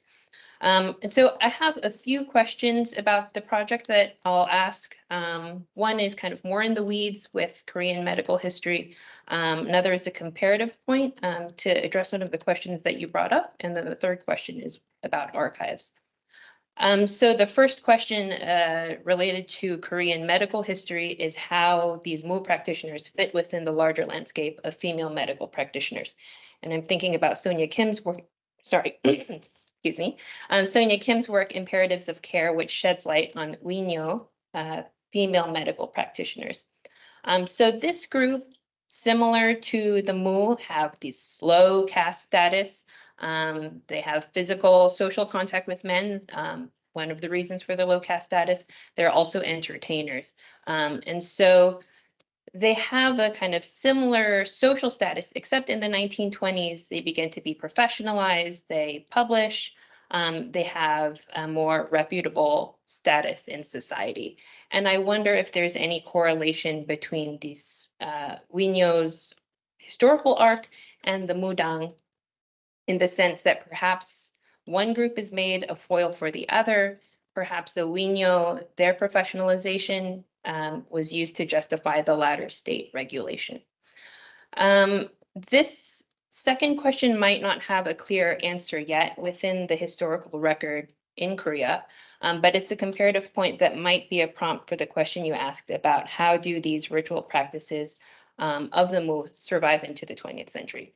So the comparative case with China is from Rebecca Netostep's work, and she describes the crackdown on ritual specialists who they label superstitious during China 1920s, so similar time period.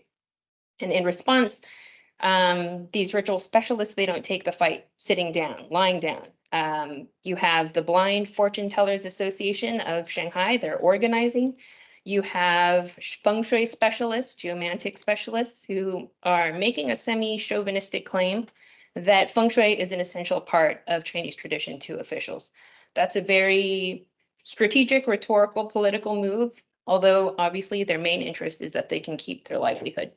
So there's this interesting organization, interesting political appeals that are being made, and maybe, I don't know if there's anything similar happening in Korea, if the Mu are protesting GGK officials or if they're gathering either informally or formally. And then my last question is about the archives and the difficulty with writing history, especially with groups like this, is that they are not leaving behind a thick paper trail. What you are seeing are accounts written about them from people who are not part of their group, such as Murayama, social surveyors, colonial intellectuals, etc. So you mentioned some of the ways in which ethnographers are writing about the Mu, including cooperation with the police. And I'm wondering if you could give us a sense of his methods for his ethnography. If it's interview-based, if he has a team, is he using graphs and statistics? And the reason I'm asking about methods is because his findings are obviously very important for the Japanese colonial state to prove that they have a reason, a justification for colonizing Korea. But the methods can do that too, if it is more scientifically, so-called scientifically advanced in its methods or considered that way by observers at the time. So those are my questions, and thank you again for your paper. Thank you. So if you want to respond, and then I'll. Comments. Sure. Or do you want to collect a question or two and then I can just do one response? That's a good since We're idea. running low on time. Since we're running low on time, suggested that we might take a question or two just from the audience, and then Dr. Kim could respond to all the questions kind of at once.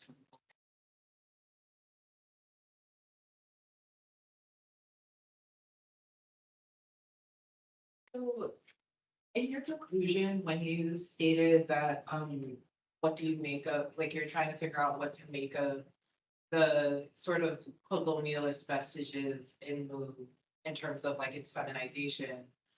I was wondering what role like, or whether or not it's useful to think of terms like creolization, hybridity, and syncretism Mhm. in terms of what that feminization means. Like, is there a place for some of these post-colonial theories that have been applied in other places of the world within this project?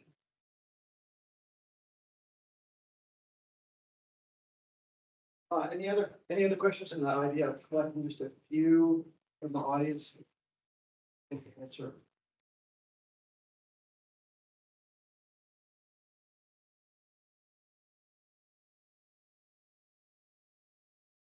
Very quickly, so much about this fascinating.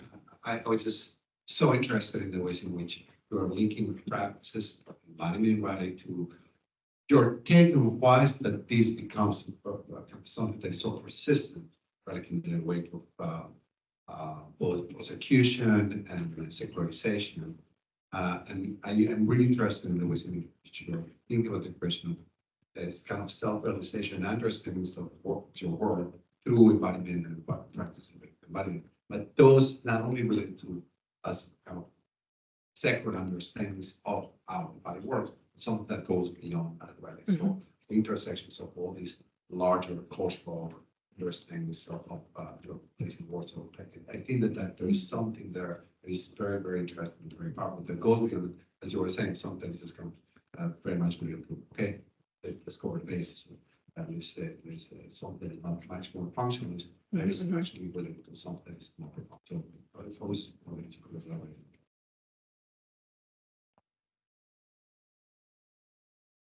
Thank you so much for these really generative and wonderful questions. I'm going to try to synthesize my responses to them a little bit. So I'll begin with a question about archives that Paulina brought up, because I think it relates to the other presentations and is sort of part of our two-day conversation here. The methods that Murayama uses are, it's very eclectic. He does create graphs and statistics. It's not clear if he's the one doing it or someone else, if he's getting assistance. But the main thing that he does is that he creates these questionnaires, and I don't have original copies of the questionnaires, but I do have the responses of the different police departments, essentially, in different provinces, and the way that they have responded to those questions. And then another thing that Murayama does is he builds on and he does properly cite the Korean scholars who have been looking at Mu for a very, very long time. But the thing that happens, and this becomes, when you're looking at sort of trans-imperial or just imperial archives, is that the question of translation is a really big one, because the Japanese, so the Murayama is writing in Japanese about Korean practices.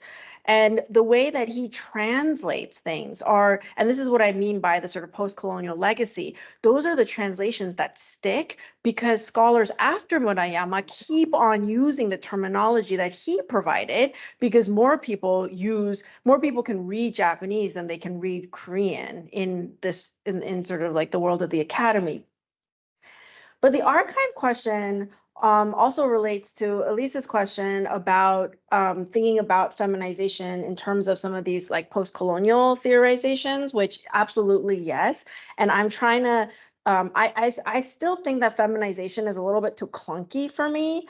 And it's also a little reductive, like in terms of what it's going to make, like I'd have to spend pages like really outlining like what I mean by this. And especially because I'm interested in I'm not interested in creating a new theory. I'm interested in historicizing what is going on. And I'm just looking for a category that is not shamanism. I'm looking for a non-colonialist category to understand the group of people and their practices that I'm working on.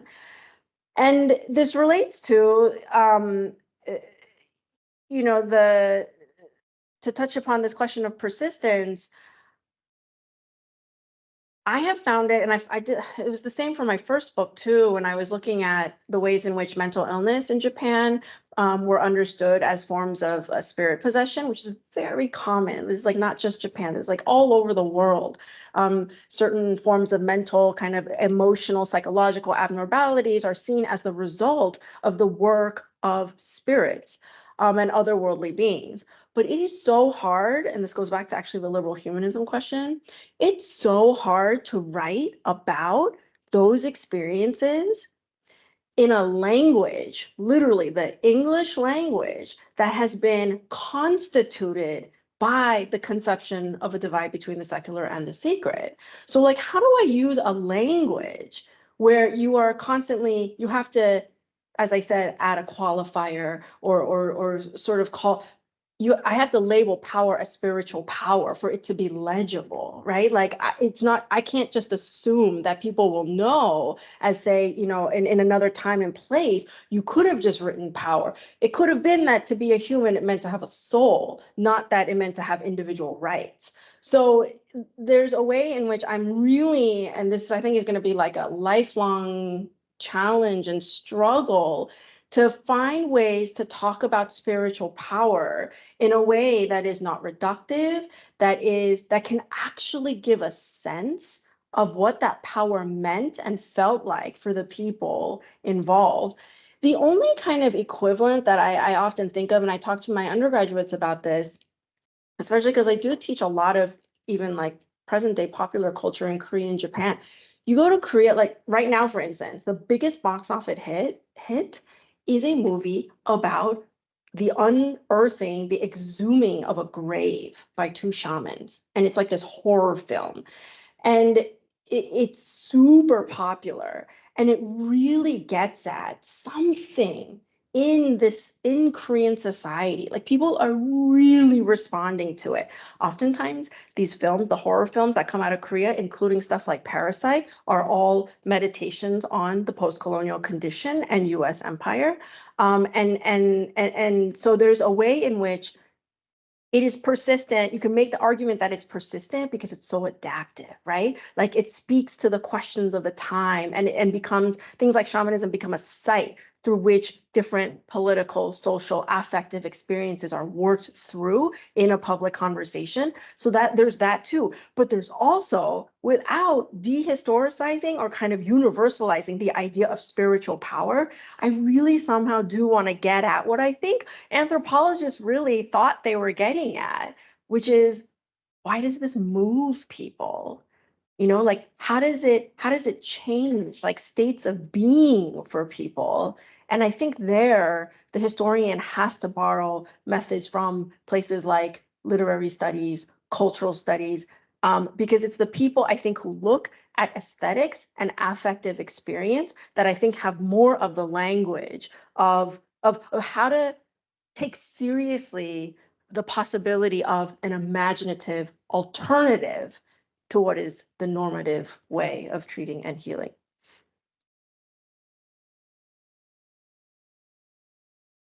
Thank you very much. Really terrific stuff. And I know all of us are, minds are turning. If any of you are interested in seeing some of the published works of our speakers, we're going to have to wait on some of our speakers, but we do have books for sale just outside the door by Professor Gomez, and I think also by Professor Kim as well. So I encourage you to take a look at those. We are going to break for 1 hour and we'll resume at 2 p.m. And please join me in thanking our speakers this morning. All right. It's meant to be one big thing for now. Yeah. All right. All right, everyone. So welcome back. We're going to go ahead and begin our fourth and final lecture for today, which also, in my view, is going to be quite incredible, as all of the others have been since yesterday. I'm going to briefly introduce Dr. Sean Block. Before he begins, Dr. Sean Block earned. Oh, before I do that, I had to make an announcement. John and I have decided that in lieu of concluding marks, we're going to have a more of a conversation, right, with all the different lecturers, which we think will be more productive given how we've been tight with Q&A throughout the day.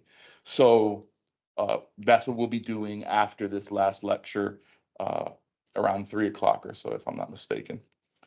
So I'll go ahead and introduce Dr. Sean Block now. Dr. Sean Block earned his PhD in history at the University of Wisconsin-Madison, where he studied in the revered African history program there under the tutelage of James Sweet, Neil Kodesh, and Florence Bernal.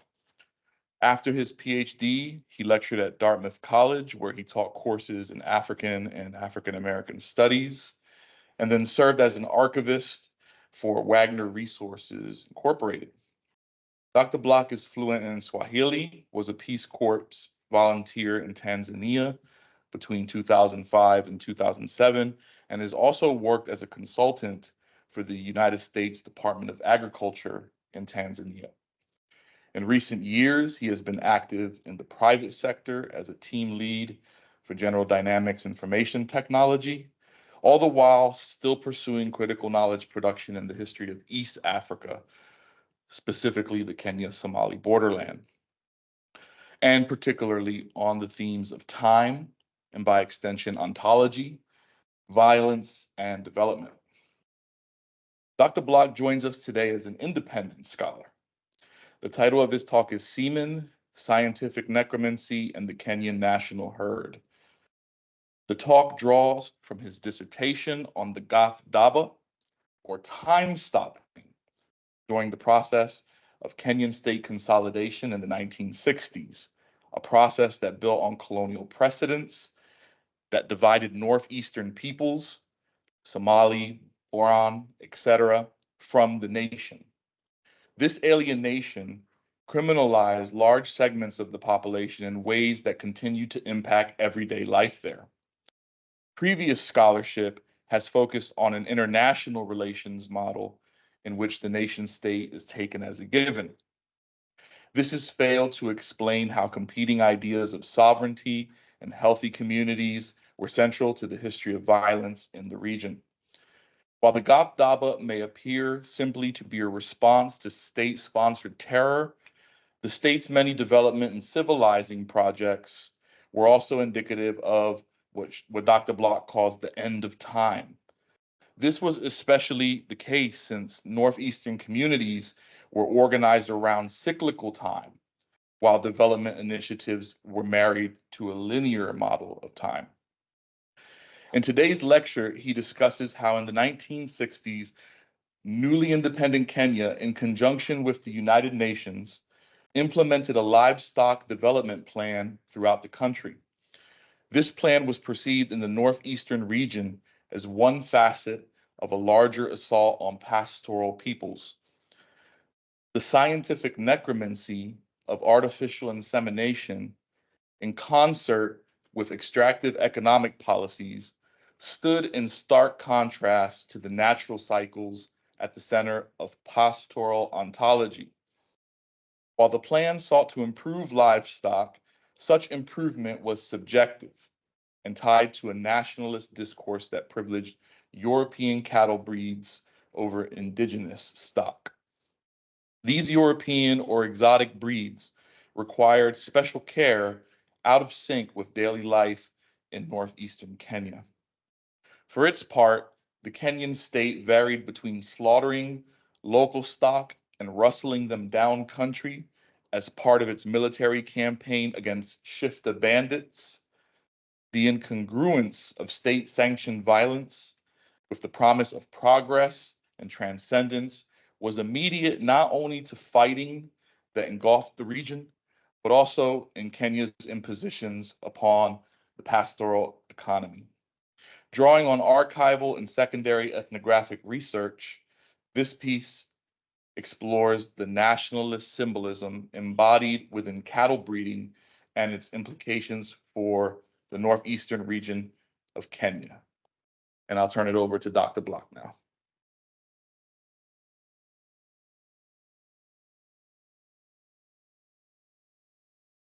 So just want to quickly give thanks to the organizers, Dr. Garrigus, Dr. Ortiz Diaz, for allowing me to be here with this group of exceptional scholars. And as Alberto mentioned in that introduction, I'm currently working as a team lead at a technology corporation. And so today I want to talk about AI and specifically who controls its development and distribution, how it changes society, and who is left at its margins.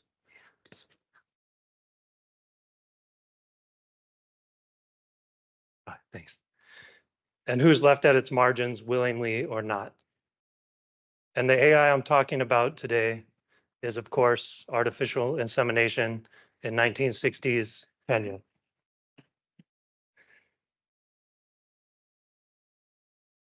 Sorry. Okay, so I want to start with an excerpt from a 1963 news article under the headline, Kenya AI Exports for Somalia. And here I'm quoting. Semen from some of Kenya's best Sahiwal bulls has been exported to Somalia, where it will be used for crossing with indigenous cattle to improve milking quality.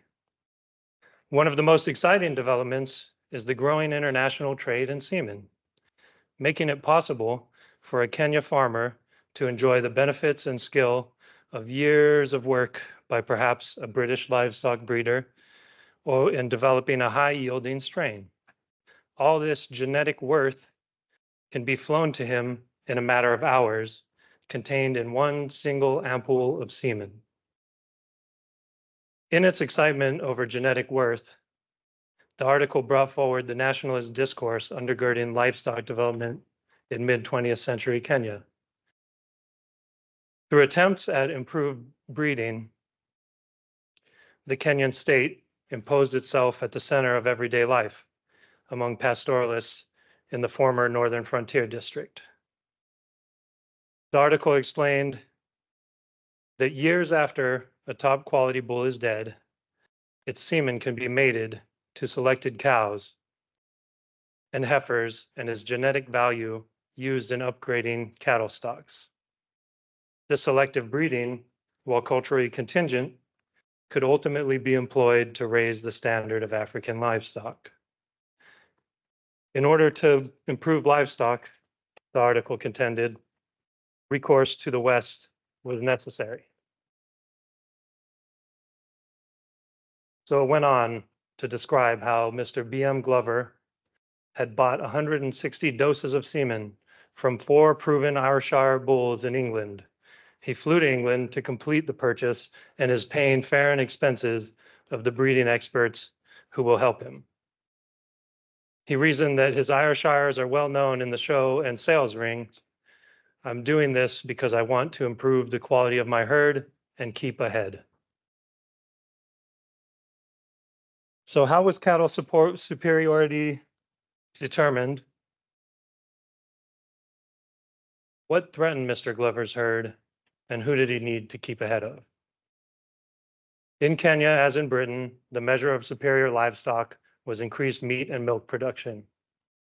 However, these are not especially simple matters. For instance, a desire for lean or fatty meat is a matter of consumer preference rooted in culture. Milk was a measure of prosperity among northern peoples and settlers alike. So everyone could agree on the axiom, the more milk, the better. And the Boran blessing, Ardaguta Anan Kufa, may you have abundant milk, expresses exactly this ambition. Yet cattle that can produce lots of milk but require special shelter and feed, or that are not well suited to severe heat, are not necessarily as desirable as those that produce less but are more hardy and mobile. For instance, even in as late as 1965, a herd of 25 high-yielding young Frisian dairy cows was moved from Kenya to an enzootic East Coast fever zone in Tanzania without any normal protective measures being taken, and the whole lot were dead within 6 weeks. In contrast to high-producing but vulnerable exotics, meaning European breeds, indigenous stock could be relied upon to regularly produce small amounts of milk in difficult environments characterized by dispersed grazing, enzootic diseases, and in many cases, a lack of water. Gudrun Dahl's research in the 1970s found that among boron zebu herds, the number of lactating cows is more or less a constant throughout the year, with such cattle producing a dairy milk yield of between 0.5 kilograms and 1.5 kilograms, being approximately a kilogram to a liter. They just use kilograms largely in Scandinavia to account for density. Under favorable conditions, exotic livestock produce considerably more. But providing surroundings in which exotics could flourish meant large-scale environmental and social transformation, often at odds with local ecosystems and beliefs. Because of the special care required, settlers took pride in their ability to keep exotics alive. However, their efforts were driven more by nationalism than Mendelian expediency. Mr. Glover's prize Ayrshires were efficient foragers, but not well suited to heat and drought in comparison to boron zebu cattle. Meanwhile, Sahiwal from Pakistan and India are good milk producers and do well in hot places, which helps explain why the Somali government was willing to purchase their semen from Kenya despite the tensions between the two countries. Ultimately, meat and milk production had to mesh with environmental conditions and cultural preferences, leaving the matter of cattle superiority rather subjective. This subjectivity found expression in cattle breeding proclivities in which livestock were representative of nation. Ayrshires were claimed as a Scottish breed, Jerseys were British, Sahiwal were variously Pakistani or Indian, indicating the contentious partition of India a decade and a half earlier, and boron zebu were boron. Each of these breeds was the best, depending on who you ask.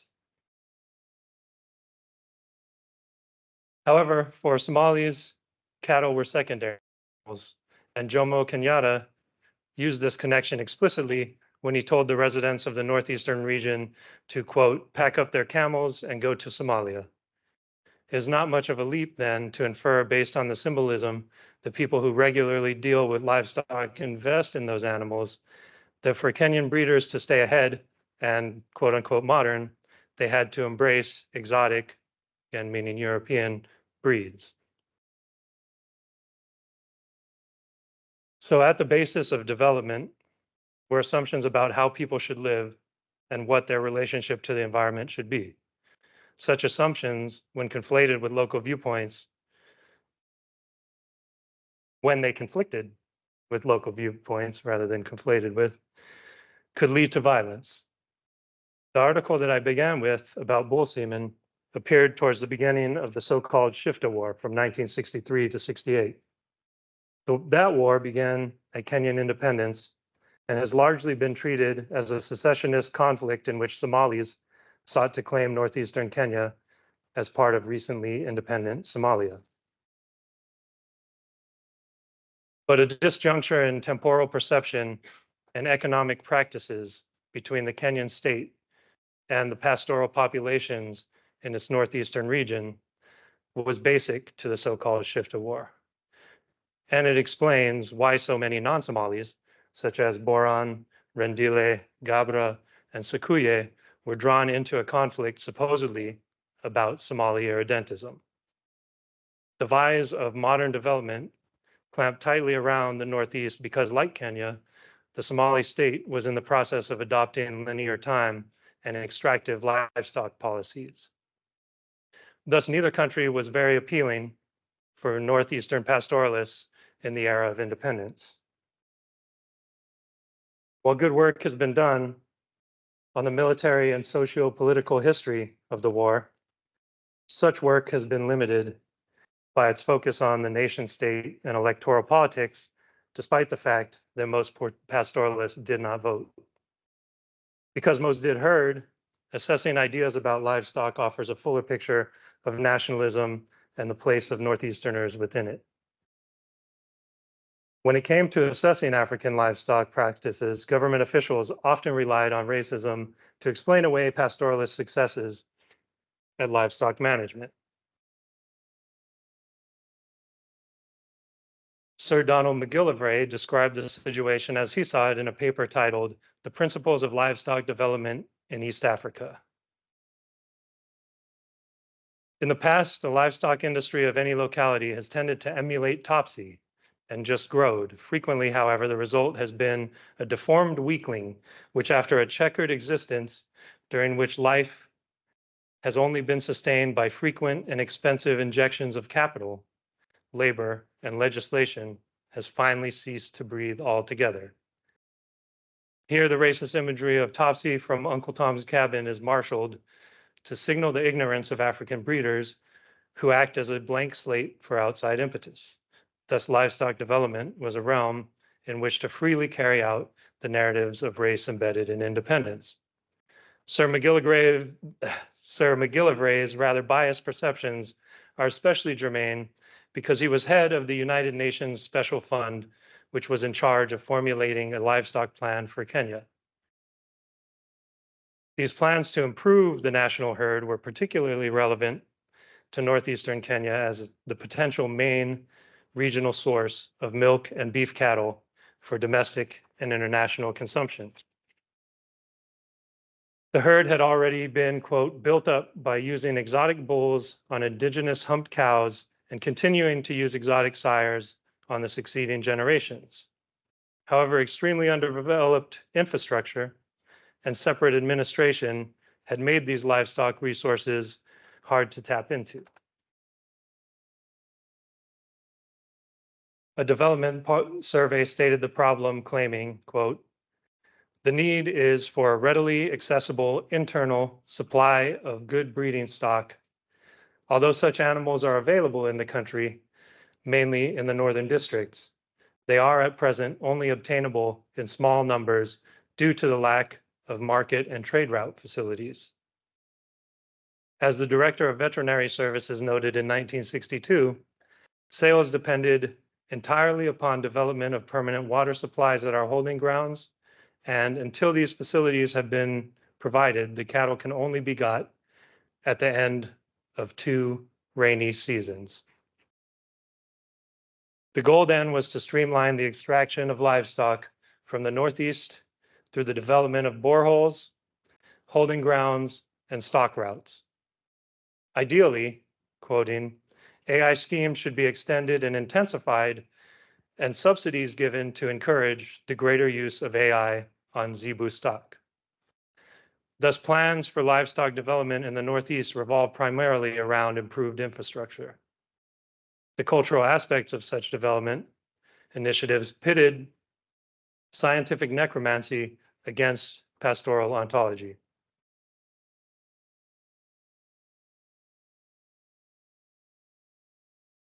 So here we have the necromancers. There's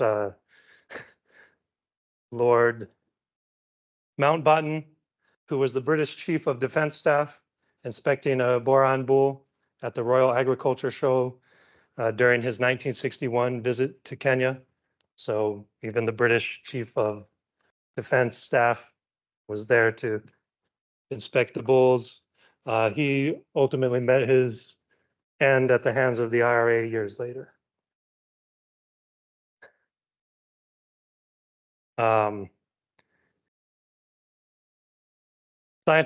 Coming back to the paper, scientific necromancy and pastoral ontology are theoretical constructs introduced here to indicate distinct, historically contingent worldviews.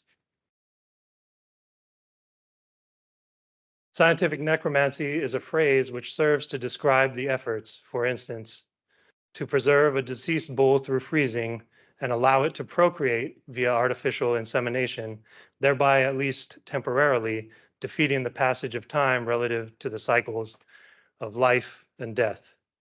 It imparts the confluence of positivistic self-assurance with the creative and ritualistic flights of fancy that ultimately drive its cold logic.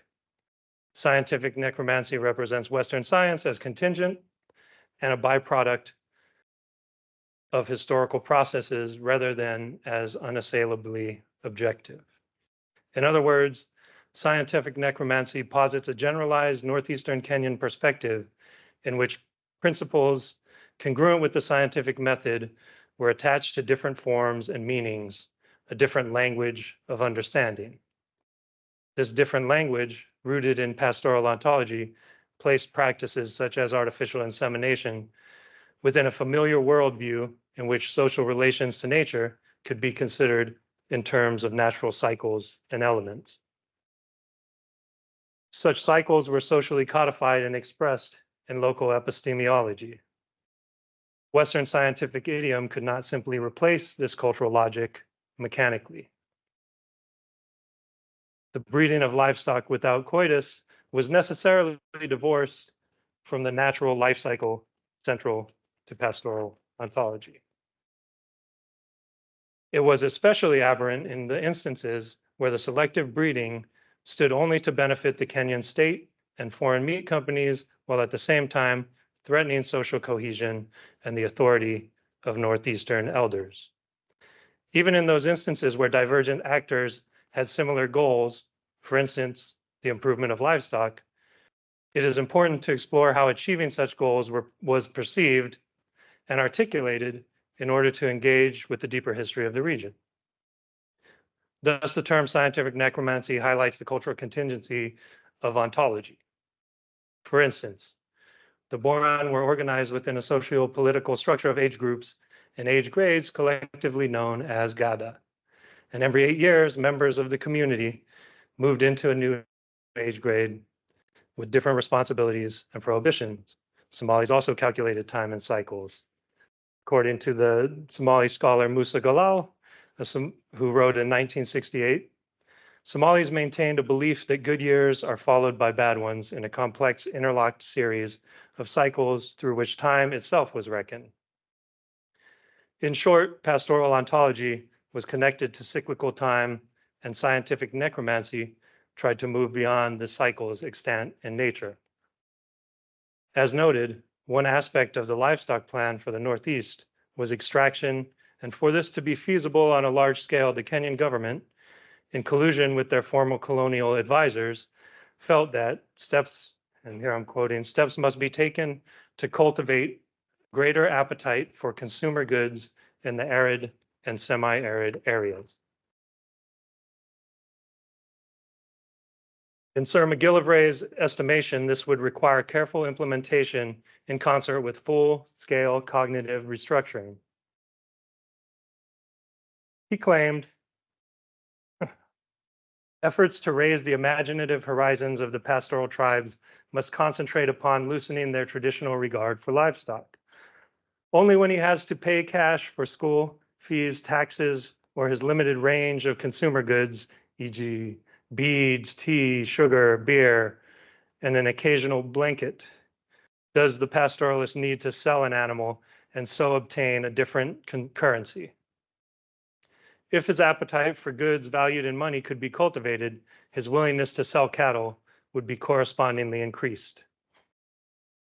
The object of livestock development was to move from nomadic pastoralism to more settled agro-pastoral production, from zebu to exotic breeds. Yet, superior stock was a subjective matter. High-yielding exotic cattle that die easily, such as the Tanzanian Friesians, were not inherently preferable to more hardy cows that produce less milk. Policy planners hoped to approach economic restructuring from a couple of different directions. One approach was to enlist the service of anthropologists. A draft titled Land Tenure and Livestock Development noted the anthropologist should work with the agricultural or veterinary staff in an area to find ways and means of breaking down customs that hold back development in the field of livestock improvement, as in others. It continued, it has been felt by some districts that land boards need to be composed of progressive people who understand the problem rather than elders who do not. But Northeastern elders did understand the problem associated with livestock development. After all, the goal of livestock development in Northeastern Kenya was the extraction of meat and milk from the Northeast for consumption elsewhere. The state's intervention into the livestock trade, while ostensibly connecting the Northeast to the rest of the country and providing a ready cash base, was broadly resented. Cattle auctions, like grazing were restricted by quote unquote tribe.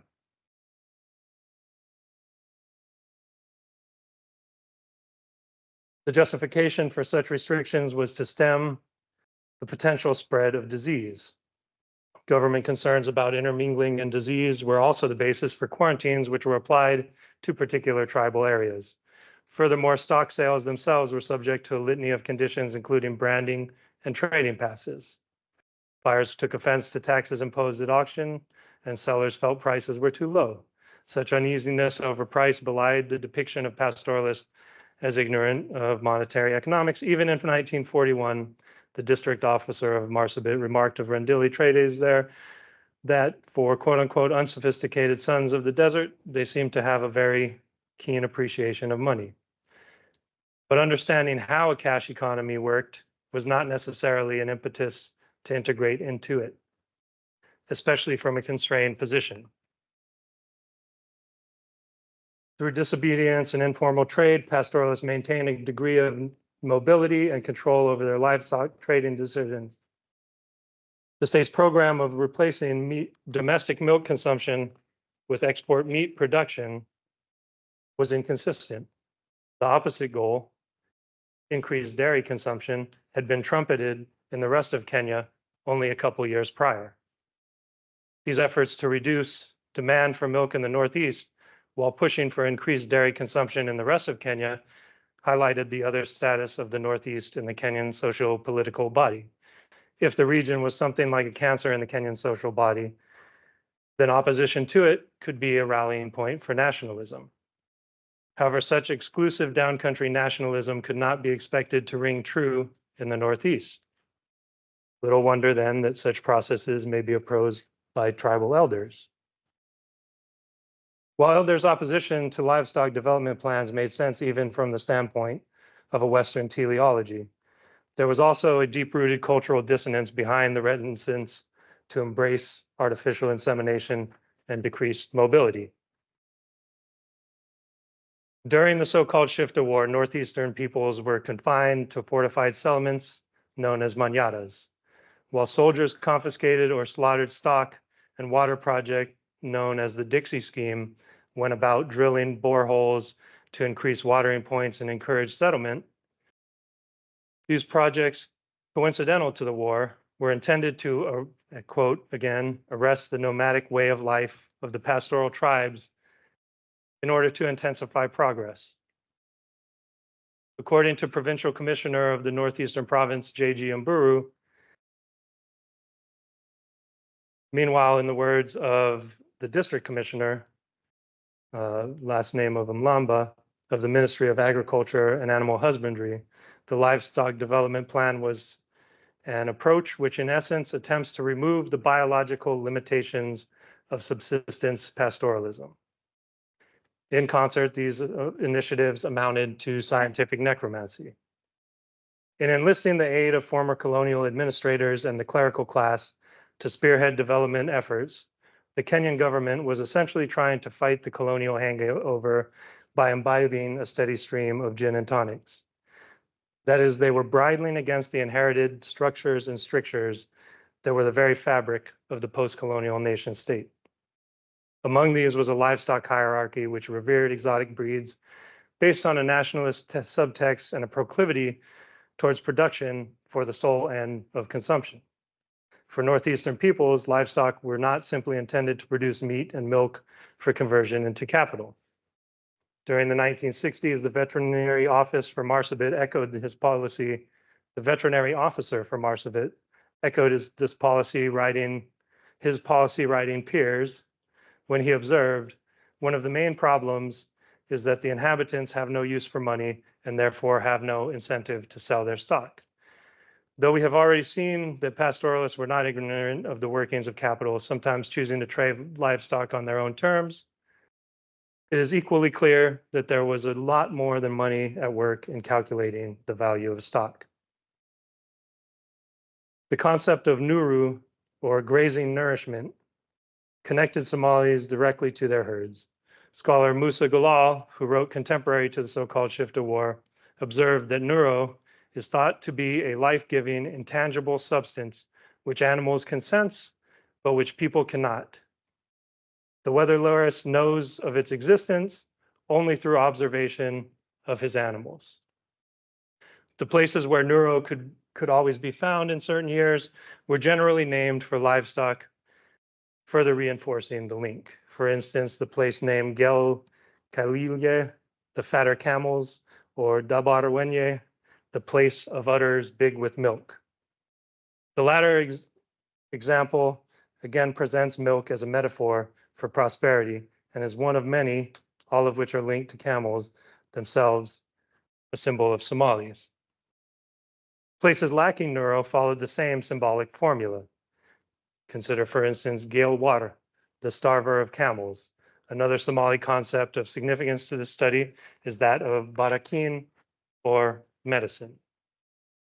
Galal describes it as a sort of medicine, and here I'm quoting, a cure-all and a health preserver that is said to exist in certain grazing plants, abundant in some areas more than in others. The meat and milk of camels and goats act as the best transmitters of barakin to the people. Galal goes on to explain that quoting again, nomads living in towns, believing that the fresh meat and milk produced in the bush contains barakin, go to the bush to recuperate from illnesses. The power of barakin was explicit in this practice and expressed the inconsistency of modernizing projects with local wisdom. Going to the bush rather than the town to recover from illness was antithetical to development in the Western mold. The resonant question then is, could artificial insemination produce barakin? In the preface to Galal's study, the Somali director of the Ministry of Education, Mohammed Aidan Sheff, provided his take on the matter. He stated, I would very much like most of the contents to be written in a language suitable for instruction in our schools so that young Somali children could have firsthand information on the national way of life to which they could add the more scientific knowledge which they may acquire later on. Such a synthesis will lead to an enlightened society. I'll just take a drink of water here.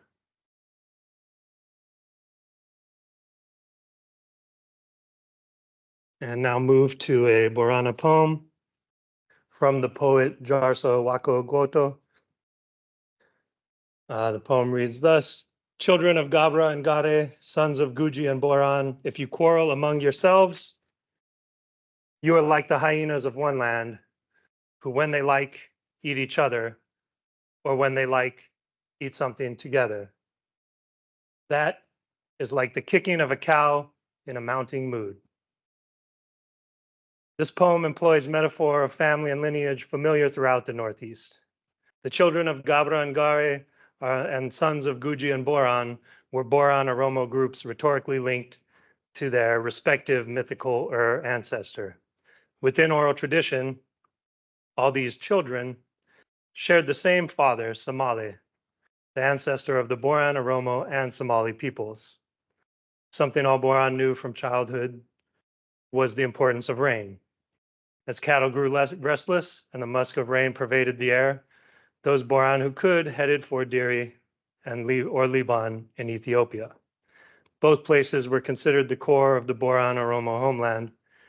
They had further importance in that the complementary Kalu, who serve as the preeminent ritual leaders of the Boran and maintain the flow of Ayana, a life-giving substance not unlike Barakin, resided there.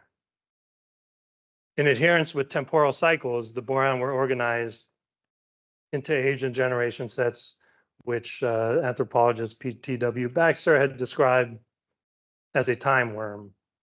Generations were kept roughly 40 years apart, while age sets were separated by 8 years. Age sets were central to the larger Boran Oromo society and were tied to both obligations and cosmology. Each year, within 8-year cycles, important rituals from circumcision to the drafting of laws were undertaken by particular age sets. For instance, the ritual of Garamoji took place on the 2nd or 3rd year of each cycle and marked the initiation of elders into the final age grade, also called Garamoji, and of their sons into warrior status as Raba, as well as their grandsons as Debele, into this Gada cycle. Pilgrimage to Diri or Liban and the provision of myrrh to the Kalu initiated Gadamoji rituals. The wives and sons of the Gadamoji then acted out the theft of milk from their elders, who recited personal heroic poetry to defend against the staged robbery. This represented the passage of prosperity into the next age set, as indicated by the milk.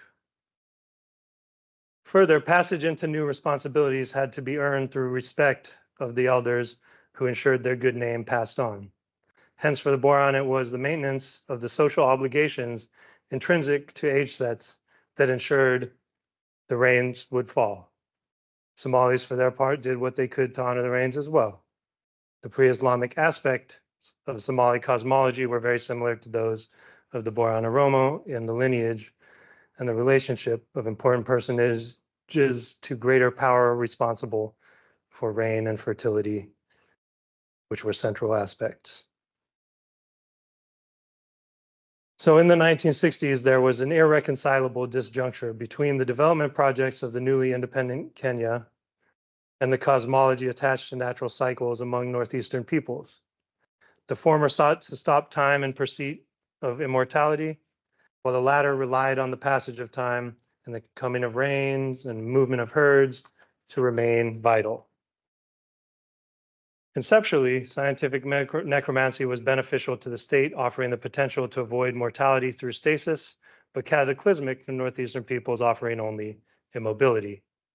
These competitive visions of modernity were so incongruous that they resulted in a war in which the Kenyan and Somali states sought to bring Northeastern peoples into their cities and subject them to the benefits of development. There was no grazing and thus no neuro in Nairobi, marked with the graves of missionaries, settlers, and administrators. In the absence of both grazing and neuro, one could be sure they would find no barakin.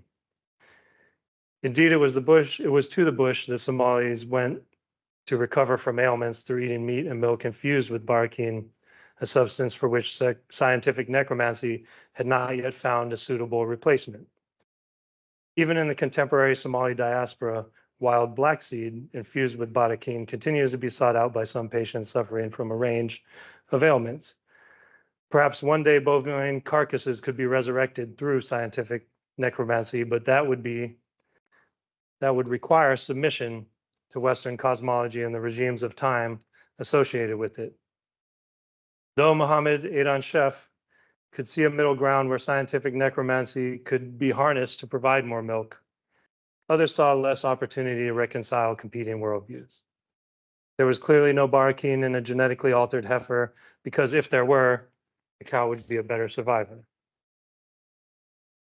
A Kenyan government official writing to the Permanent Secretary for Tourism and Wildlife put things in perspective when he wrote that, quote, "Our objective, therefore, is to attempt to translate subsistence pastoralism into commercial livestock production, or, if you like, to convert the livestock from a frozen to a liquid asset. Had the liquid he wrote of been blood rather than currency, he would have done a fine job of engaging local perception. Instead, these incongruent epistemologies centered on livestock came to a head, and the results were often violent. As poet Jarso Wako Kwoto explains, the recent past of the Kenyan, Ethiopia, Somalia borderlands is one in which a cow in heat might kick a bull rather than mate with it. In other words, it is out of sync with the natural order assumed under pastoral ontology. When livestock are taken into full consideration, the conflicts over healing and herding inherent to the post-colonial transition are not so easily shoehorned into a framework of progressive development, where the nation state are in fact potentially at odds with both. That's it.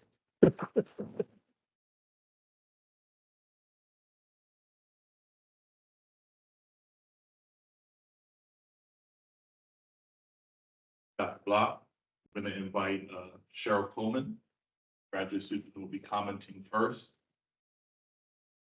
Come up to the podium and deliver her remarks. Thank you so much. Thank you, Alberto. I really enjoyed your presentation. Yeah. Sean Black's Semen, Scientific Necromancy, and the National Herd examines the very heated debate of artificial insemination of the national dairy herd in Kenya in the early 1960s, shortly after Kenyan independence. Scientific necromancy, while beneficial to the state of Kenya as an attempt to improve the superiority of the national dairy herd, was contrary to the pastoral people's concept of time and the life cycle in the Northern Frontier District. Milk production was the primary concern for these peoples and their indigenous cattle, such as the Boran breed. And in order to stay modern and current in the cattle trade and international markets, exotic or European breeds such as the Ayrshire, Friesian, Jersey, and Red Poles were more preferable and deemed subjectively superior to the indigenous cattle for their milk production.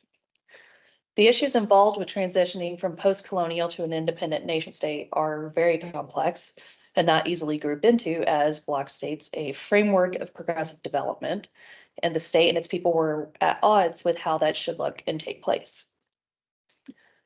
This work expands upon our understanding of the shift war that took place between 1963 to 1968, building upon other scholars such as Vincent Pekpetu Thompson's book, Conflict in the Horn of Africa, the Kenya-Somalia Border Problem, 1941 to 2004, and Hannah Whitaker's Insurgency and Counterinsurgency in Kenya, A Social History of the Shift to Conflict, 1963 to 68. While these two works focus on the struggle of the Northern Kenya peoples to be incorporated into the Somalia Republic rather than the Republic of Kenya, Bloch's work puts the Kenya struggle in perspective with a possible explanation of why these pastoral peoples wanted to be a part of Somalia rather than Kenya. Several works have been written on the shift conflict, but none have undertaken a socio-scientific perspective and methodology approach as Bloch has. Bloch's work is similar to Daniel G. Van Wyck's Kenya's Northern Frontier District in that they both focus their research on this same region, but Van Wyck's work is a study of how the nomadic Bedouin tribesmen and English administrators interacted with each other and animals rather than with a specific agricultural program with a particular industry such as livestock, as Bloch does. Bloch's use of archival and secondary ethnographic research is reflected in the extensive use of publications such as the East African Standard, dissertations written in the early part of the 1990s, Somali weather lore, poets, and secondary books published in the past decade. Using publications of news and magazine articles written during the 1960s shift to conflict at the time of the program to improve the genetics and superiority of the national herd of Kenya, Bloch is able to convey both the perspectives of the pastoral peoples fighting to maintain their indigenous cattle breeds and that of the Kenya state fighting to modernize and progress through improved genetics using artificial insemination of exotic or European cattle breeds in order to achieve international recognition of the Kenyan cattle industry. Overall, this work takes the history of Kenyan and Somali independence and a specific government program that caused issues during the post-colonial transition period during the shift to war and places it at the forefront within the historiography of these two countries' national histories. For future research, would you be including more of the Somali perspective of this program and the shift to conflict that can further expand research in this field? Also, were there additional government programs in Kenya or other countries in Africa that struggled with post-colonial independence in similar fashion with your future research and writing?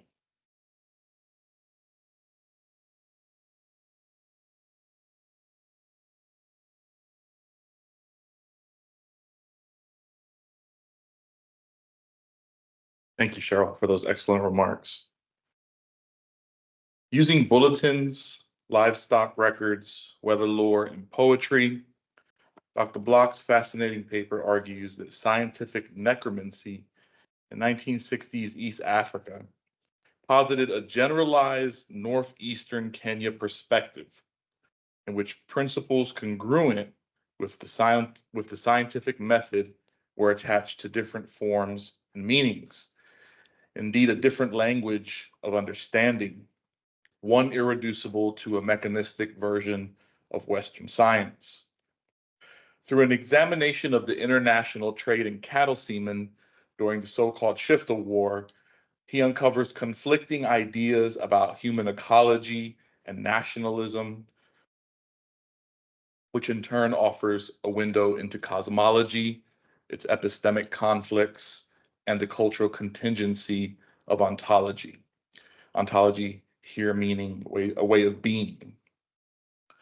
Northeast pastoralists found themselves caught between the emerging Kenyan and Somali states in this regard, as well as international development models and capitalist currents premised in different notions of time that essentially crashed into one another on the terrain of the bodies of animals. In this case, mostly cattle, but also, as Dr. Block pointed out, camels, alive and dead, and their responses to climatic and environmental conditions such as drought, rain, and disease, as well as human engineering, tampering, and politics.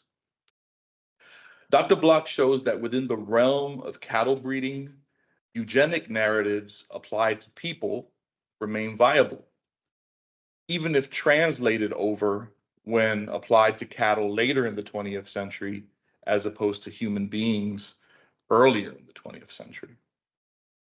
Exotic cattle were used to improve indigenous livestock, and their population was maintained through inbreeding. Their diminishing numbers as decolonization drew closer unfolded and morphed into independence, however, mirrored the perceived and or actual decline of the colonial settler population. Indeed, livestock development was a realm in which to carry on narratives of race hierarchy embedded in independence. By grafting themselves onto the new nation through cattle breeding facilitated by frozen stud semen and artificial insemination, as well as a manufacturing process like canning, which in my mind, when I read the paper version of this at least, was sort of one of the premier manifestations or materializations of what Dr. Block calls scientific necromancy. Rather than natural modes of life and death, settlers and their heirs affixed themselves to and sought to defeat the very cosmological basis of Northeastern pastoralists. And part of this happened through very real and symbolic epistemological and gender violence against people and animals. This resulted in, as Dr. Block puts it, scientific necromancy against pastoral ontology, two distinct, historically contingent worldviews, one linear, the other cyclical, one premised in a single calendar year according to the Greco-Roman model, as opposed to 3, 8, 30, 50, and 80-year periods, one that preferred European cattle breeds, Kenya, and another, Northeast pastoralists, that preferred its small but hardy cattle and its bellowing camels to improve stock. In theory, Western modernity and science would help displace local traditional foodways, cattle supply, and reproductive pathways, and even notions of the measures of value, meat and milk versus money, for instance, by overwhelming locals with extractive policies and the introduction of new cultural habits. Interestingly, displacing pastoralists was also the result of the Shift War, which confined them to, as Dr. Block mentioned, fortified settlements known as manyatas, while soldiers confiscated and slaughtered stock and watering points were drilled to encourage settlement. All of this disrupted, but didn't undo the long-standing, resilient way of being anchored in what Dr. Block calls the cognitive maps of pastoral geographers and poets by the end of his paper. So I have many questions that emerge after reading this and then hearing the presentation. And I'm wondering about the different ways in which liquid manifests itself in the narrative, because we start with semen and we end up with milk, and then we end up with rain, and all of these, right? Semen, milk, and of course rain have to do with water. So I'm wondering, right, if that's what you're gesturing toward in your reference to semen principally. And I ask this principally in light, right, of the discussion on Somali pastoral weather lore, oral tradition, and cosmology, which takes over the narrative by the end of the paper. Secondly, you suggest Islam was better equipped to more readily incorporate pastoral rhythms and livestock preferences than the Western derived Kenyan state. And then we've been talking a lot about methodology today, and in reading this, I'm wondering the degree to which Holy Quran surahs might be useful as sources to elaborate further on why you perceive that to be the case. Or are we blocked off, right, from varieties of theology in our academic knowledge production? Similarly, you might say, right, even the Bible, which brings up pastoralism, rain, and the like, and how that might inform what you're raising in this paper. In particular, given the proximity, right, of Kenya and Somalia to Ethiopia and Semitic peoples in general. Finally, you raise social science as a tool of scientific necromancy, the role of anthropologists in particular. And I'm hoping that you could elaborate a bit more for us about what exactly were they raising, reimagining, rematerializing. So with that said, I'll turn it over to Dr. Block to respond to these initial comments, and then we'll have time for a few questions thereafter from the broader audience.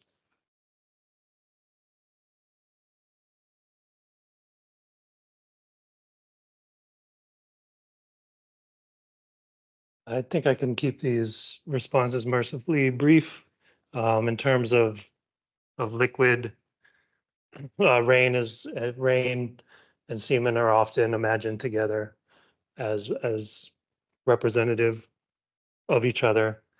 In terms of religion, I think you're dead on surahs. However, there is an interesting aspect of Islamic theology which says that the further away you get from the time of the prophet, the worse the world is becoming.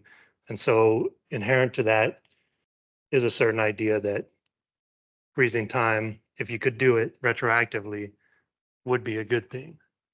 And in terms of anthropologists, I don't know, I felt, this kind of goes back to the first presentation and third presentation in particular, in the sense that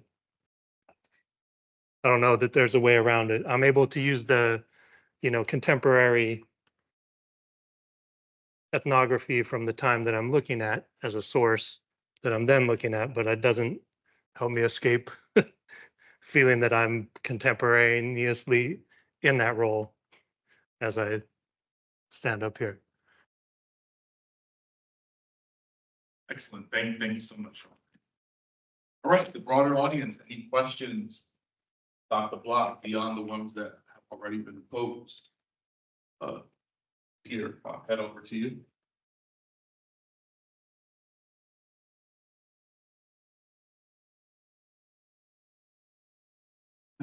Thank you for the presentation, and that was wonderful. I have maybe some questions.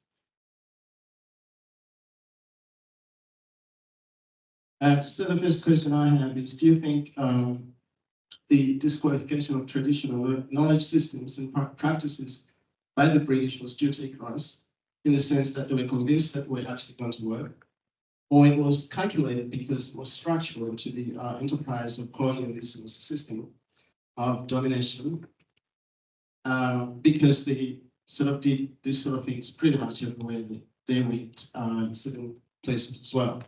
They maybe deployed some sort of policies and so on regarding environmental issues, agriculture, and economics and so on.